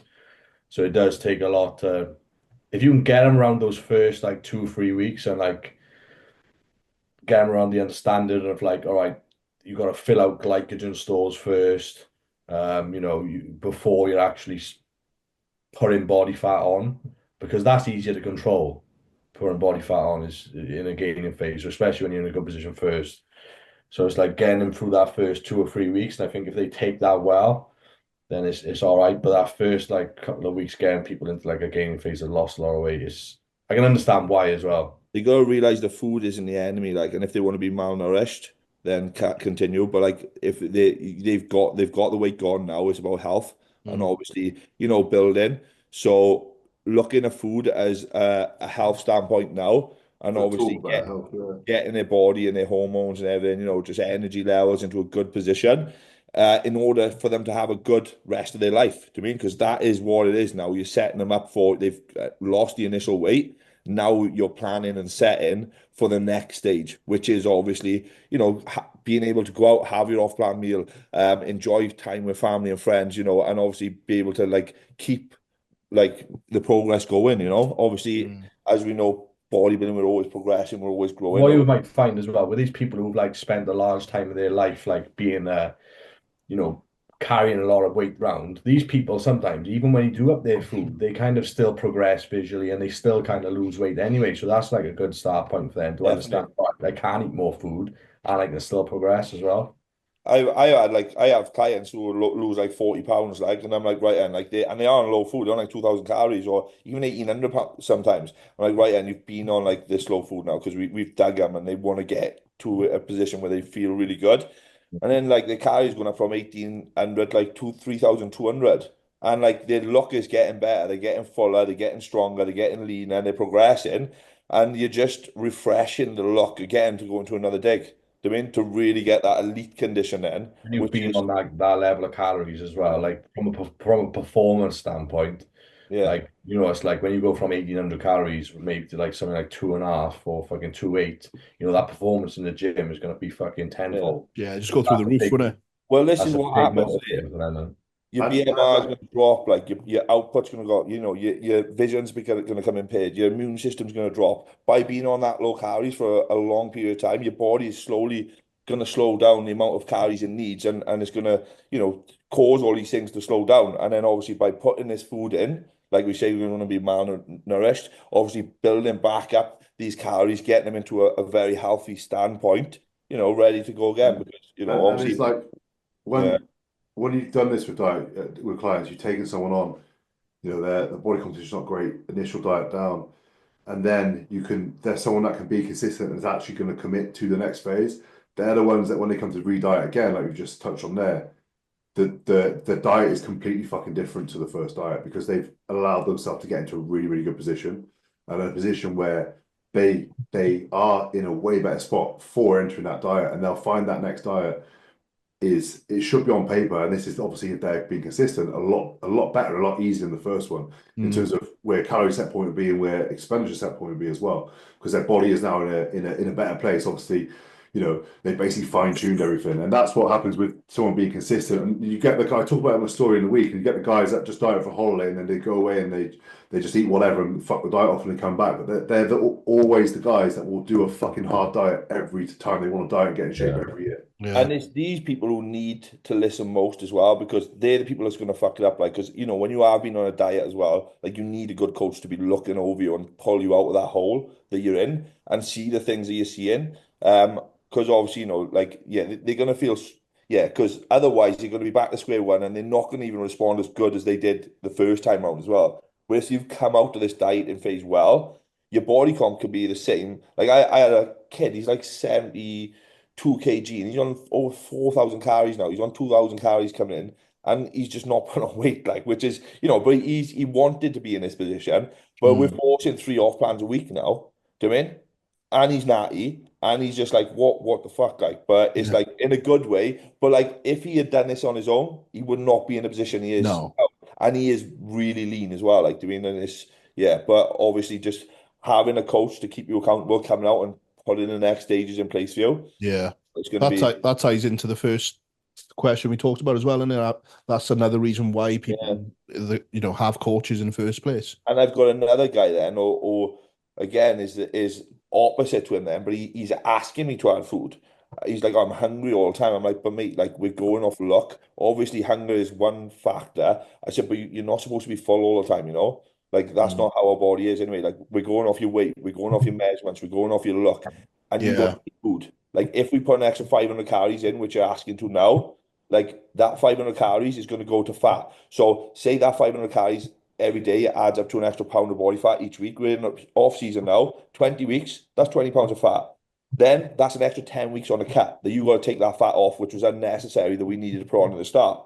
And again, this is where a good coach will come in because they'll tell you this, whereas before they'll be, I'm a little bit hungrier, I'm going to eat a little bit more food. But then they've just took 10 weeks off their push-up to put an extra 10 weeks on their cut. So not only are they risking losing that muscle on another deficit, another cut, they're also losing time of growing. So, Yeah. I think that's covered, isn't it? Yeah. That was a big one. Is that me again? Big shout out to Me again. I find as well, just to touch off, generally I find females are more nervous about pushing food up than the males generally, from my experience as well. Yeah. But then that's lifestyle rather than like competitive. Do you know what I mean? Yeah. Have the three of you got any more, or are you done? I was done on the first one and done. One and I done. only had one as well. And have you got any more? I had one about superpower.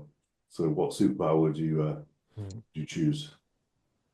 I would fly fucking I was everywhere. thinking this, just not be able to get injured would be good. So you could just go in the gym and just like, yo, fuck it, today I'm gonna try fucking 200 on the bench, and you just can't get injured to be sick. That's You it. get I don't pinned be on the funny. bench That's instead, just though. that good a superpower. I was thinking, yeah, but you could What if you fucking can't do a rush, do 200? You're and not if going to you get catch a car, injured. you You wouldn't just die. lay with 200. No, and you- that's it. Yeah, if you got shot, you wouldn't die. Well, it's sick superpower. You're invincible. Do you get shot at often, like? That's happened a few times, bro. I think I'd be invisible. Invisible's a cool one. Yeah, that'd be good. I was gonna pick that right now. Everywhere you would. You can I think fucking- rooms a lot. You I can think avoid invisible is the creep. the creep. Yeah, the pedo. Mate, Yeah. I'm just trying to fucking hide from conversations in the gym. That's killing my sessions. I am. If you just see like a fucking someone just deadlifting at the bar going up with a good couple of plates on, like, yeah, Jay's over there. He's over there. Yeah. What about the other boys? Superpower. Quick fire. Let's go. I'd fly everywhere. I gotta be fly. Fly. Yeah. Super strength. Super strength. You kind of got that with your fucking pressing anyway, you prick. That's all I got though. Or like swimming underwater like forever, like doing like deep. What? Where Because you no gonna one's go, ever bro? been down the bottom of the ocean, are they? So I won't mind down the bash there, like. Having a bath. It's like a Sign up 40, for that. like, That is flying first, obviously. And then swimming underwater. Yeah, for like as long as you want, like, I mean, Fucking Basically, Aquaman. yeah, Aquaman, that's it. I won't mind the long hair as well. Best and worst memory within bodybuilding. Oh fuck. I'll go first. Best Fire. memory is winning that fucking thing. And then the worst one, Cheney was there when I got off stage of fucking FitX Leeds. Not Yeah. Leeds. FitX Wolverhampton. Yeah, Wolves eye. Yeah. Yeah. Worst feeling ever. So Yeah, I can vouch for that as well. Winning my first show was probably the best, and then my last show was probably the worst. I mean, you could get deeper with it if there's a lot more deeper things you could go into, but those would Yeah, be getting fucking like that nasty rotator cuff injury I had was a fucking bitch. That was a bitch. Yeah. boys. I think it's always going to be losing a show you thought you should have won, like, you know. It's not even that. That's not the reason why I felt shit coming off stage though, because I think the placing was all right. It was deserved. It was how I held myself up on stage. I was in my head too much. Like I was, if I'm honest, looking back, I was probably a bit of a mess. Chain, I don't know. You were was there. pacing badly on the side of the stage when they were literally for about, it must have been about 40, 50 minutes before Yeah. before you actually stood on stage. You stood there watching the show, pumping up like Yeah. maybe even an hour before, like pumping Yeah. up with your headphones in, like pacing up and down, like you was I was a bit of a mess. fired up, but too fired up. When there wasn't a Yeah. controlled production there. It was just It was not good. It was not good. I think mine's got to be winning the nationals. I enjoyed that. And then obviously when losing one of my shows, and they said it was too big for men's physique. Also, it wasn't like when that muscular physique division come out, they told me before I'd done the show, oh, you should go to muscular physique now. They were like, oh, we've judged you for the last 2 years. You're too big for men's physique. I went to the Arnold's the week before mine, and I come seventh out like 50 odd people, and they were. Basically they were saying to me that well, I wasn't the biggest on the stage there, and the muscular physique guys were huge, and I was just like, fuck off, I'm not muscular physique. I'm men's physique. I've been men's physique since the start. It's only 2 years in, and they just told me, and my feedback then, I went and said, what's the, oh, your arms are too big. I said, my arms. Said, yeah. I said, where are my arms? Said, your arms. I said, there. I said, you see inside of my shoulders. I said, my arms. And I said, oh fuck. That's when I stopped competing in 2016. I was. So I think that was the worst because, like, I said, well, my arms, like, 'cause I thought he meant my shoulders, which I would have said, all right. He said, yeah. I said, where? He said, oh, your biceps, like your arms. I said, mate, if you see my shoulder, and I was like, oh, fuck off, like, yeah. So, no. Anyone else? I'd say the worst. Mine's pretty deep. It's probably when I lost my first coach in bodybuilding. Yeah, passed away. I can remember that because I think you put a few stories up, Yeah. So that was probably you might see it every time I compete on stage, I carry little peacock with me. Oh yeah. So he always used to say, because he used to like take the piss out, not take the piss, but like the men's physique posing, because he was a bodybuilder. So he used to say, like, go up here now and dance like a peacock. That's what he used to say to me. When he passed, like this, my mother bought me a little peacock teddy, and I took him everywhere I went, and then obviously took him to Norway when I won my pro card.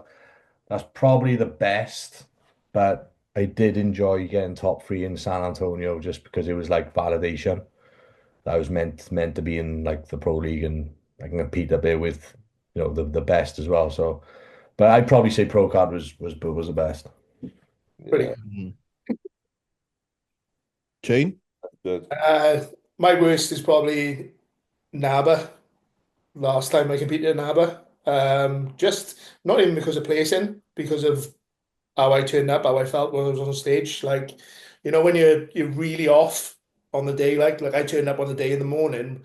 It wasn't too bad in the morning, and then I went to write my name down, obviously for the novice class, and there was fucking 𝘗𝘗𝘰𝘶𝘥𝘭𝘺 and 𝘗𝘗𝘰𝘗𝘪 both written on there, and I was like, fuck this, these are novices. Like in my head just went, I was like, Joe, we need to fucking do something. There's no way I can stand next to these two. They're both massive. Like, and he was like, oh, do you want to, because we went and tried actually filling up for a show. He was like, do you want to try and fill up and see what it looks like? Obviously full. And I was like, yeah, whatever you think's best. Like, so we went in, I had probably like 3 meals before stepping on stage, 3 like high carb meals. And I stepped on stage and just, number one, sweated the whole time. Like I ate my first pause and just, when you say your first pause and you're like, this end fucking year, I don't even want to be here at the moment. Don't even want to be on stage. Yeah, and that's the only time, to be fair, like any other good ones is every other time I've stepped on stage, because I genuinely love being on stage. Yeah. It sounds mad, but that's probably like my favorite experiences of bodybuilding now are being on stage. Like I love the whole day, the day before, the tanning, etc. I just love it all. Like, so yeah, that'd be And that's a big take to take away from this is obviously, like, don't get in your own head, because even though you can't change who turns up on the day, but obviously it can ruin your experience. So it's just like you're there for you alone. Like it's easier said than done, but I think once you've been through the experience of like ruining the day, because it does, like it's never going to bring a positive, like worrying or stressing about anyone on stage, and that's why you solely need to focus on yourself. Like, yeah, lesson learned there, if you wanna.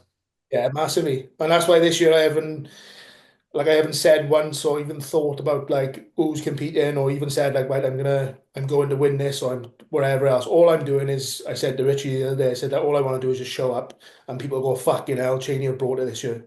Like that's what like I literally step up there, absolutely diced, and people just go, Cheney's fucking brought it this year. Like That's it. It's whatever about happened. improving upon your past former self as well, and always trying to be the better version of yourself, innit? So, yeah, a lot of it is just like you versus you, innit? But you always want to be competitive, and I get that. But I'm very much the same, bro. Like, I'll put too much pressure on myself, and I overthink things, and I think I make a stressful environment in my head. That's not good. And I don't enjoy stage that much. I just love getting fucking shredded. The I process. think more so after the last show you've done as well, isn't it? You know? Yeah, that one now is like when I see, like, for example, the weekend, like Jack Eagles didn't do well and said his head fell off a bit. I totally fucking get it, man, because my head fell fully off, mate, and I was like, fuck, I didn't expect that. Like bringing my best package that I brought and getting the worst fucking result. I was like, what the fuck? But this is the thing with, oh, sorry. No, just the sacrifice that I've made to get there as well, and like what I'd done that whole prep, and I was just like, fucking hell. But I ruined it for myself because I let it get the better of me, and I had more shows planned. I didn't do them. And that's why I was going to say, like, this is the thing as well. Like, just from one judging panel, you can't get feedback from one judging panel. You need to be like a few panels. Like, you see people who show up to shows all the time, and they don't place in the top 6. Like bikini athletes, men's geek athletes, even like bodybuilders, and then they go and win a pro show or they go and do something because they haven't really massively changed. But like, you know, there's small margins and obviously different looks for different people. You know, it's like one of them, but you can't just go off one. It's like when I done the Florida Pro last year, my first show. I come 14th. I done the show the next weekend, and like I beat 9 boys that just beat me the week before. Yeah. Different. I beat 9 boys. I brought a very similar look as well. Like, yeah. Do you know what I mean? It's one of them. Yeah, it's a fucking tough sport, man. Competing mentally as well. You've got to be. And I was watching some guys YouTube the other day, and he made a good point, mate. Like you're saying about, you know, if you're having a coach to work on your physique, why not get a therapist to work on your mindset? And I was like, yeah, that's a good fucking good. Yeah, but how many people do you need? Like, do you know what I mean? You got. And coaches usually ticks about 4 of their boxes these days. Yeah. Like you got people now with fucking a training program coach and then a nutrition coach and then a therapist. It's like fucking hell. And then they got their ice baths and their saunas and their fucking leg massages. You couldn't get, you know I mean? Like it's like so complicated. It is like I think the Instagram bodybuilding lifestyle as well. Like obviously the fitness is just like, mate, you've got to be a millionaire to keep up with this shit. Like doing that and not work an hour of the day doing. Yeah. Fucking hell. Quick fire. Do you prefer training with someone or on your own when deep in prep? On my own. They're going to fucking train hard. I cannot stand training with someone that is just dragging their fucking feet and talking too much and being lazy, not fucking taking plates on and off, all that shit. Not putting the work in. Leaves the session early on legs. Rich. You want about me? Shots fired. When was this? In Pacific, we leave leg day early. Or after I smoke you on every exercise. When Lucy blasted you on hamstrings. Yeah. Mate, who blasted you on legs the other day? So on the both presses. Where was that? In the Pacific, remember? Yeah. Pacific. Yeah, when I come up on the hack squat, the Atlantis hack squat, and the hip press, blasted you. And he was like, oh, you do the high reps, and you know. Like, yeah. I remember that, mate. Oh, yeah. Well, chest goes without saying, bro, so fucking hell. Yeah, chest isn't fucking, ain't doing chest, you mate. Fuck that. Beach muscles. Yeah. Beach muscle split. Yeah. What was the question again? Prefer training with someone or on your own deep in prep?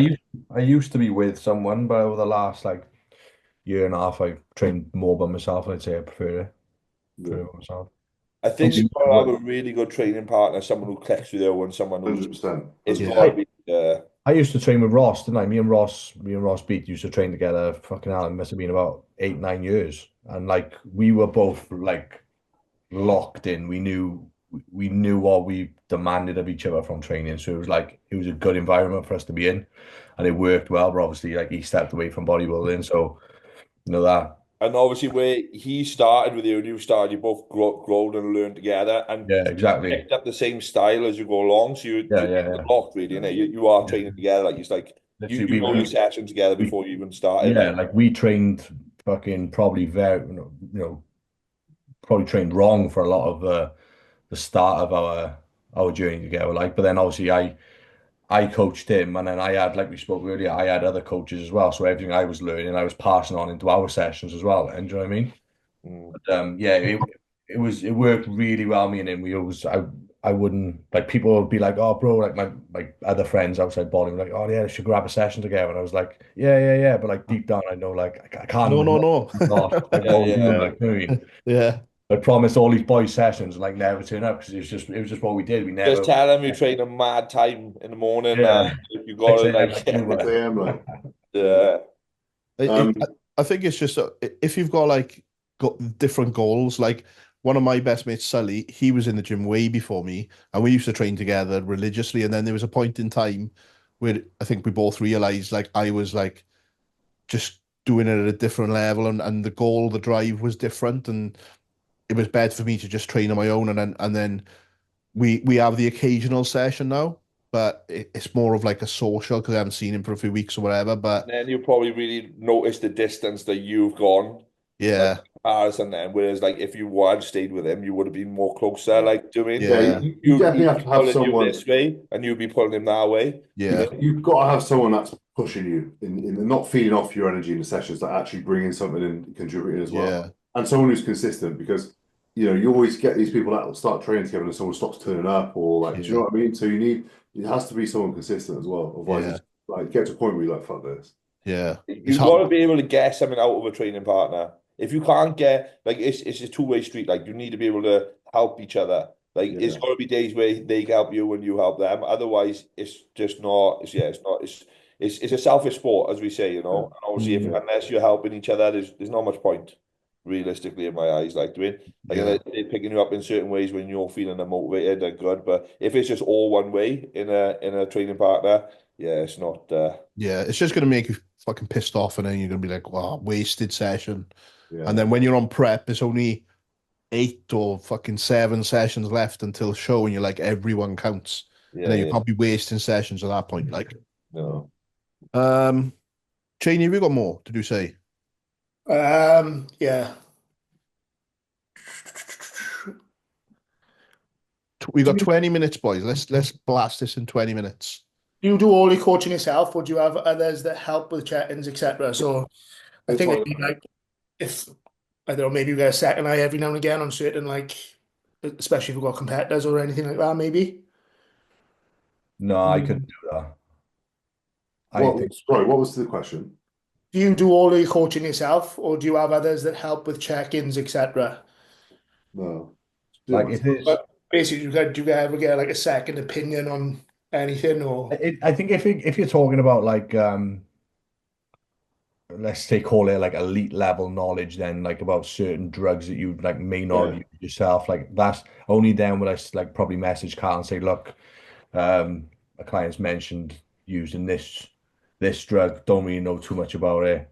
What's your opinions and thoughts on it? Probably only then, but I wouldn't be like, oh, Carl, would you like look at my client? He's sick 2 weeks out. What do you think we should do? I wouldn't do something like that. But if it was more on like, knowledge which you wouldn't have yourself, and would come from a reliable source. I mean, I totally agree with that. It's like, there's no shame in saying to your client, look, mate, I'm gonna get an opinion off someone, or I'm going to refer to someone who's an expert in this field and ask them, like, you've got someone with blood work and something you just want to double check. I had a client this week, me and Richie were talking about it, really, really high blood pressure, monitoring. We always bounce things off each other, bro. Yeah. You can't always know everything. Like, you're always learning. And even having someone else's point of view is a great way. Do you mean to you know, just 100%. outside the box, because our minds only think one way. Like, so, you know, Yeah. they can't. I think like for us in terms of coaching people, like I think we've all been coaching for a long enough time now. When it's like something like down to a prep, I think we all got a good eye for it. We know like where someone's at, where they should be. But then again, there's been times where like me and Rich will like show each other competitors, but like maybe just see like, oh, look at this guy, check him out, see, you know, what you think. But I think really in terms of like other areas, it's always good to be open-minded that, you know, maybe you don't know every single thing and you can reach out. Like I've had like, you know, people get on a call with Dr. Dean, do you know what I mean? And stuff like that. Well, there's specialists in every single field, and you can be a specialist in every single field. You can only be, you know, you're giving you're doing what you can for that client in a specific in your job, but your job isn't to, you know, make sure that you know, they get health, obviously to a certain way that they get health is in good, everything's working order. But if they're having severe issues, you can't diagnose these, or you can't like look at their stool test and look at every particle in there and tell them what's what, like, do you? And even when I was working with Cal, like me and Cal went on a call with Dr. Dean about something as well. So it's like even the people that, you know, everyone, you know, there'll be areas that they'll maybe not know and they need to get a second opinion, need to get some advice, you know. It's like that's not it's what I'm trying to look for. It's not a bad thing at all. It's actually a good thing, because I think people that don't really know and they just try and fob their clients off, that's actually a bad thing. Well, at the end of the day, these clients are paying us to get the job done for them. So if we can't do it, there's no shame in asking someone else to, you know, make sure I feel a lot of the time it's things that don't really involve the coaching, like what is coaching, online coaching, like, I mean, because I think as this growing now, obviously there's more things that clients expect an online coach to do or know, which realistically, you know, we are not doctors who've studied this certain thing for 8 years. And you know, so yeah, obviously we know a little bit about certain things because we've done our own research, but when you go a deep dive into these situations and see what blood marker is compromising another blood marker, because there's like 7 markers that's related to each other, do you mean that's when things get a little bit 100%. iffy, you know? It's like any service-based business. You've got to if you don't know or can't do the job, you've got to delegate it to someone that has got the qualities and the experience and the knowledge to do it to the highest standard. So if that means, like Mitch, same with me, leaning on Cal, that's going to obviously know more. Same with that. It's like any business like think of it outside of coaching as well. It's like the JP thing, you know, JP couldn't fucking manage the member site. He's too busy with everything else. He's delegated it to me. Yeah. They've just brought an athlete manager on now because they can't manage the athletes and do everything else. So they've delegated that. You've just got to put someone in position that knows exactly what they're fucking doing to take care of it. And then that's one less stress off your mind, isn't it? Yeah. Watched that webinar last night with Cal on, and he said that on there. He said, I think the words were, if in doubt, refer out. That's it. And that's perfect. Good question, huh? Fuck, I lost my train of thought. My missus asking me what I want in Tesco. What do I want in Tesco? Do it on NGL. Yeah, on NGL. What do you want in Tesco? Let me ask another question. This is a fucking deep one. Is it ethical to date a former client, past or present, with professional boundaries, power dynamics, and emotional manipulation? Fucking hell, Richie, you don't know what half of them words mean, do you? Fucking hell. I'm texting my missus, you crack on. Well, with dating. Dating a client. What did they say? Past or current, is it? I think it means like, is it ethical to date a client, whether they're past or present, I guess, in layman's terms? Yeah, of course, but obviously, but the manipulation of the other thing is like that's off, like, do you mean? Which with the first thing, yeah, if you meet someone through your job and then obviously, you know, working together and you have a click, like, I don't see any reason why, you know, if you both obviously, you know, and you agree to do that, I don't see there's an issue with that. But then I don't know what is made by the manipulations part, you know? Maybe I'm talking about Yannick. Fucking hell. That's another level again. But yeah, I don't think like, that's manipulations. That's read it out again, Jay. Oh, fucking hell. If you can. If I can. Yeah, the teleprompter. Richie's the one I can't read, not me. Teleprompter. What? How am I getting today, boys? I'm only joking, Rich. Uh, Stole my client, didn't no, you? yeah. Is it is it ethical to date a former client, past or present, and then inverted commas, professional boundaries, power dynamics, and emotional manipulation? Oh, I know what that is. I ain't saying fuck all, but I know exactly what it is. I know what it is as well. 100%. Yeah. I know what it is. I haven't got a clue. Not me. I'll put it in the fucking group chat in a Yeah, minute. check it in, bro. Any thoughts on it or not? I'll put it at the same time, bro, to see if we get it right. Yeah, I go on. might not, because I know who it is, because it's obviously especially if it's sent to J. 3, 2, 1, send. Oh, now I think I know. Yes. Well, before that Oh, came through. fuck. Okay. Mate, I can tell where you're wording, like. Same. 100%. All right. So are we Just skip that, bro. We're not fucking going into that. moving on? Geez. Another awkward one. Mike Summerfield says the genetics do not outweigh nutrition and training and probably PEDs for getting huge. Do you agree? Love the show, by the way. Thank you to whoever sent that in. Appreciate it. I thought you were saying as if Mike Summerfield wrote it then. Yeah. Yeah. What's up, Jace, Mike? Yeah. Well, outweigh, like, obviously, if you've got someone who's doing the same, but they Yeah. got higher genetics, they're going to be better, so. Yeah, but I think it depends. Yeah, it depends on the person, doesn't it? If you've got a Yeah, lazy guy with genetics Then and you've got a you guy can that's outwork got that. shit Good The only example. way is outweighing is depends how hard they work and what they're doing. But if you've got the same Yeah. person with the same genetics doing the same, yeah, they're obviously going to be better. Like, you know, I guess that's what it comes down to, innit? It depends Yeah. on how hard they're working. that's Yeah. it. That is it. And obviously, Consistency. it's like a seesaw, innit? You know, And input, whoever's doing the most, like say genetics weighs more, you know, whatever, and they add into it by work, you Yeah. know, which one is gonna go up, and that's what it is. It's not one thing fits all, innit? It's No. totally, it can go either way. It's literally person dependent on whether they're fucking grafting or not, or if they're sneaking down a petrol station for chocolate bars in the night, innit? And got genetics. A good example. Samson used to do that, like. Did Do it? you know that Momsy? Yeah, no, yeah, exactly. There we Yeah. go. Yeah. Carl had him Andrew- living with him, didn't he? Yeah, because he's meant to be lazy as fuck. And apparently, have you seen the shape he's in now? He looks wild, but apparently he's like haven't hardly done much of an off season. And like the last time he's competed, he's Yeah. doubled the price. Like, Yeah. Yeah, Things I'll like have that as to, well. Wow. I heard something funny about that. I'll have to put it in the group chat as well. No, I'll put it on you, bro. Not Oh. NGL, innit? Just it could get no. Just lie about it. Just say someone asked in the NGL.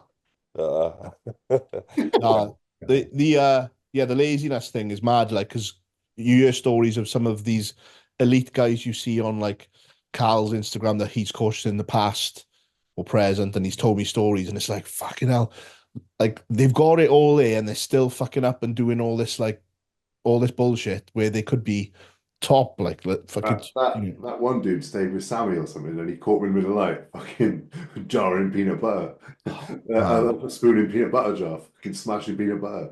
who's Yeah. that? That Valentine guy. Valentine, he's like one of the worst, man. Yeah. Love him, but he's like the stories I heard. Sammy who? The Blow by Sammy, you know. yeah. Mm. Some people just can't. He said to me, he was like, mate, I'm fucking telling Cal.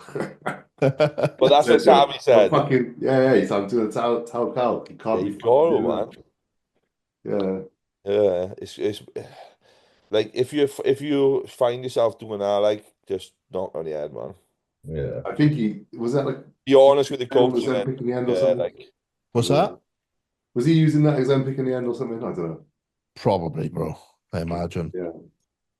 Yeah. Cheney, you've got any more? No, bro. I think that is all of them out. Oh, say that. What would you say is the most enjoyable part of prep and why? By the way, this is your year to show what you're about. Thank you for whoever said that. One. 6 weeks out, I love. When it's over, I love. Yeah. Only joking. 6 weeks out when you're feeling strong as fuck, the lines are coming through, and then I love that part.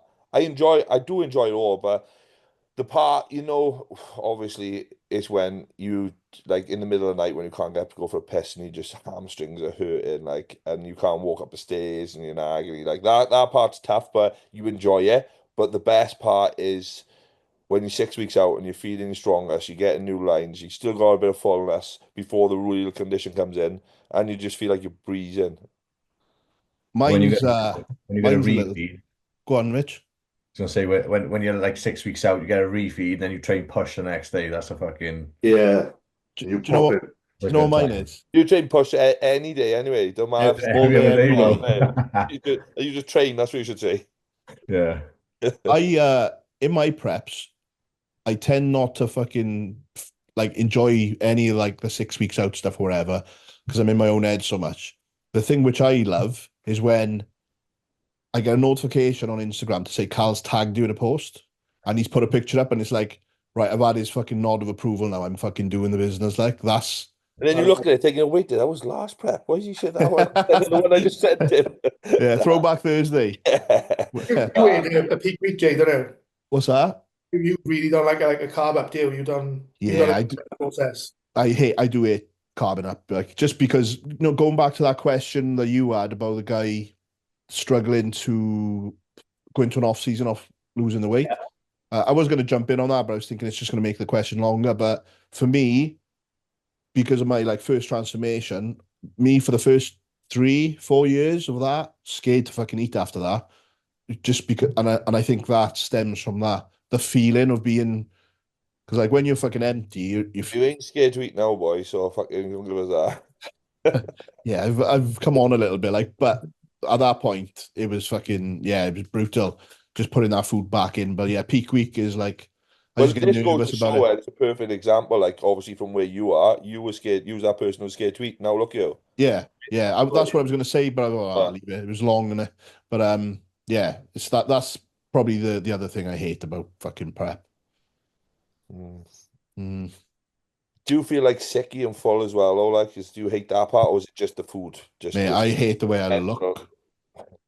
I hate the way I feel. Look, the first prep, Cheney saw me the NABA prep. It was the first carb up for the first show that I did because I did a show 4 weeks out, the JP Cup, and I was carbing up, and I was like on my second or third day carbing up, Chain, something like that. You literally was like, I feel like a fucking water buffalo. I hate this. And Yeah, I think I said to him, I was like, oh, I'm sure, I bet you're loving this now. I knew where the carbs going in. And he was like, I hate it, bro. I literally feel like a water buffalo. Like, yeah. And then when I had a look in Was you the loading water as well? Sodium, like, yeah, it was like increasing. It was like what was yeah, probably 7.5, 8 liters at that point with all the food. And I say all the food is probably what I diet on now, really, realistically. But yeah, it was horrible, man. Hated it. But you get used to it because obviously you've done it, what, 7 times now. You know that's how you're gonna feel, and you know 3 days later you're gonna look like you look like. So it's you kind of come. It's just new experience, isn't it? yeah. Still get a bit nervy, like, but It it was mad because when I done America last year, because I done 4 shows like week after week, it was like pull down, fill back up, pull down, fill back up. So I was feeling like the way you was describing there for like half of the week, 4 times in a row. oh, But like you can't my the way I felt emotionally was like, yeah, I feel great. Fuck, I feel shit. Fuck, I feel great again. Feel shit. It was like so up and down. yeah. The It was one hard to thing get my head on. The one thing I always think about with you, Mitch, because well, you as well probably, Rich, in terms of like water intake on your show days, you do a lot of water in it, I Rich never used to, or but Mitch. with Cal, he liked to put a bit more water in. Um, a few times I have said to Cal, look, he'd say like 3 liters before stage, and I'd get to like two, and I'd be like, Cal, I'm not comfortable putting another liter in, like. Okay, So he'd be like, and I'd send him pictures, and he'd be like, okay, we can hold this, and but like yeah, it depends obviously what time of day you're stepping on stage as yeah, well.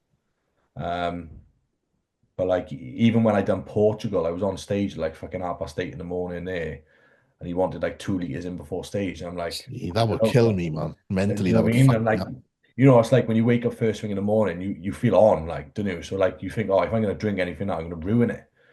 But And every yeah, time you go, you're like just chasing that piss as well. You want to piss. Oh, I need a piss. yeah. Want Yeah, another. I think everyone, I'm getting drier. As soon as you urinate, you're like, I'm getting drier. Yeah. Getting drier. I do like 250 ml of water, like with a meal or whatever. Yeah, and then yeah. depending on what time I go on. So I don't like put a lot of water in at all. And I'm like cool with that. But then when I'm like doing my 250 mils, and then when you were over in the States competing, I remember seeing something and you were doing like 2 or 3 liters. I was like, fuck, that would kill me, man. My head would fall off. Ash Lewis will tell you, because he was with me for the first week, and like he kept saying to me, "You've got," because I taken pictures like a week before we went, Yeah. like 2.5 liters in, 2 meals or 3 meals deep, and like I was in the gym and I was on, like, so like That's that exactly what you need to mimic, bro. That's yeah, it. well, that's the thing. That give me like peace of mind. Then, like, I know I can do it. But even in Miami, when I was drinking in Florida, sorry, he was telling me, Ash Lewis was telling me, Carl's told you to drink, you've got to drink. And he was texting Carl. They were texting back and forth behind my back. Is he drinking? He's like, yeah, I'm fucking making sure I'm getting the water in. He said to me, I'd sit there and he passed me the water. He's like, you've got to drink it. And I'm like, oh, but I'm on stage in like fucking 2 hours, bro. He's like, yeah, that's 2 hours away. You've still got a fucking a liter to drink. And I was like, oh, I don't know. I was pushing it a bit. Like, Oh, fuck. but when you've done it once before and you've seen yourself, you should be all right. Yeah. Still hard to do on show days. On show days, a different feeling altogether. Yeah. Well, we've been on like 2 hours. Do you want to call it? I'll be like, yeah. Yeah. Yeah. Awesome. That was good, boys. I enjoyed I that. think I was one of the best ones, yeah. Yeah. If anyone watching has made it fucking 2 hours long, comment below.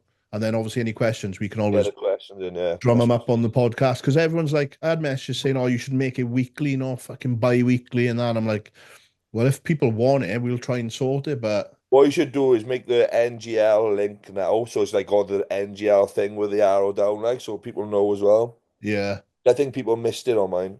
Also, my stories died as well, like, but it was just, yeah. I'll make a different one next time anyway and put it bigger. Sick, like, but just to make sure they know it's a question box, like, doing. Yeah. How are they doing on YouTube, Jay? They do all right, man. I like they vary. On average, I think we get about 1K. Yeah. Yeah. Awesome. Is all right. But it'll build up the more content that I'll be putting out. Like this year now, I think with prep and all that. When I start prepping, the views on the channel get more, like much more like.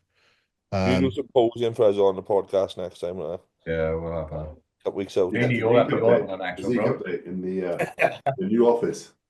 Yeah. Yeah, in front of my panels. With the red light on. With Knowing Jay's probably already got his posing trunks on ready, like. Andy, Yeah, he's not wearing told me before, bro. Anytime. It's got to be the same. If I'm posing in my fucking boxers, it's not the same. I got to have my thong on, like. Yeah, but you got it on just in case someone asks you to pose in Tesco's. With pants. He's ready. Everywhere I go. Yeah. Yeah. I'm doing shoots just in case they ask me for a pose down after, like with a thong on. Have you seen them new High Rocks videos that everyone's wearing a thong? No. So basically, it's like people doing people doing wall balls in CrossFit, and then it's like people doing wall balls in High Rocks, and then like it's from the back, but then you can see like the big thong halfway up the back. I love it. They're funny as fuck. I thought it was Mitch on one of them. Yeah, it was right. Sound all right. Maybe you next, bro. Yeah. Sweet. Right. We call it, is it? Yeah. Right, nice one, Don't lads. start me off. Don't start me off. Don't start him off, fucking hell. I got about 10% left on my laptop battery here, like. Right, nice one, boys. Boys. Speak to you all later. Later. Ta-ra.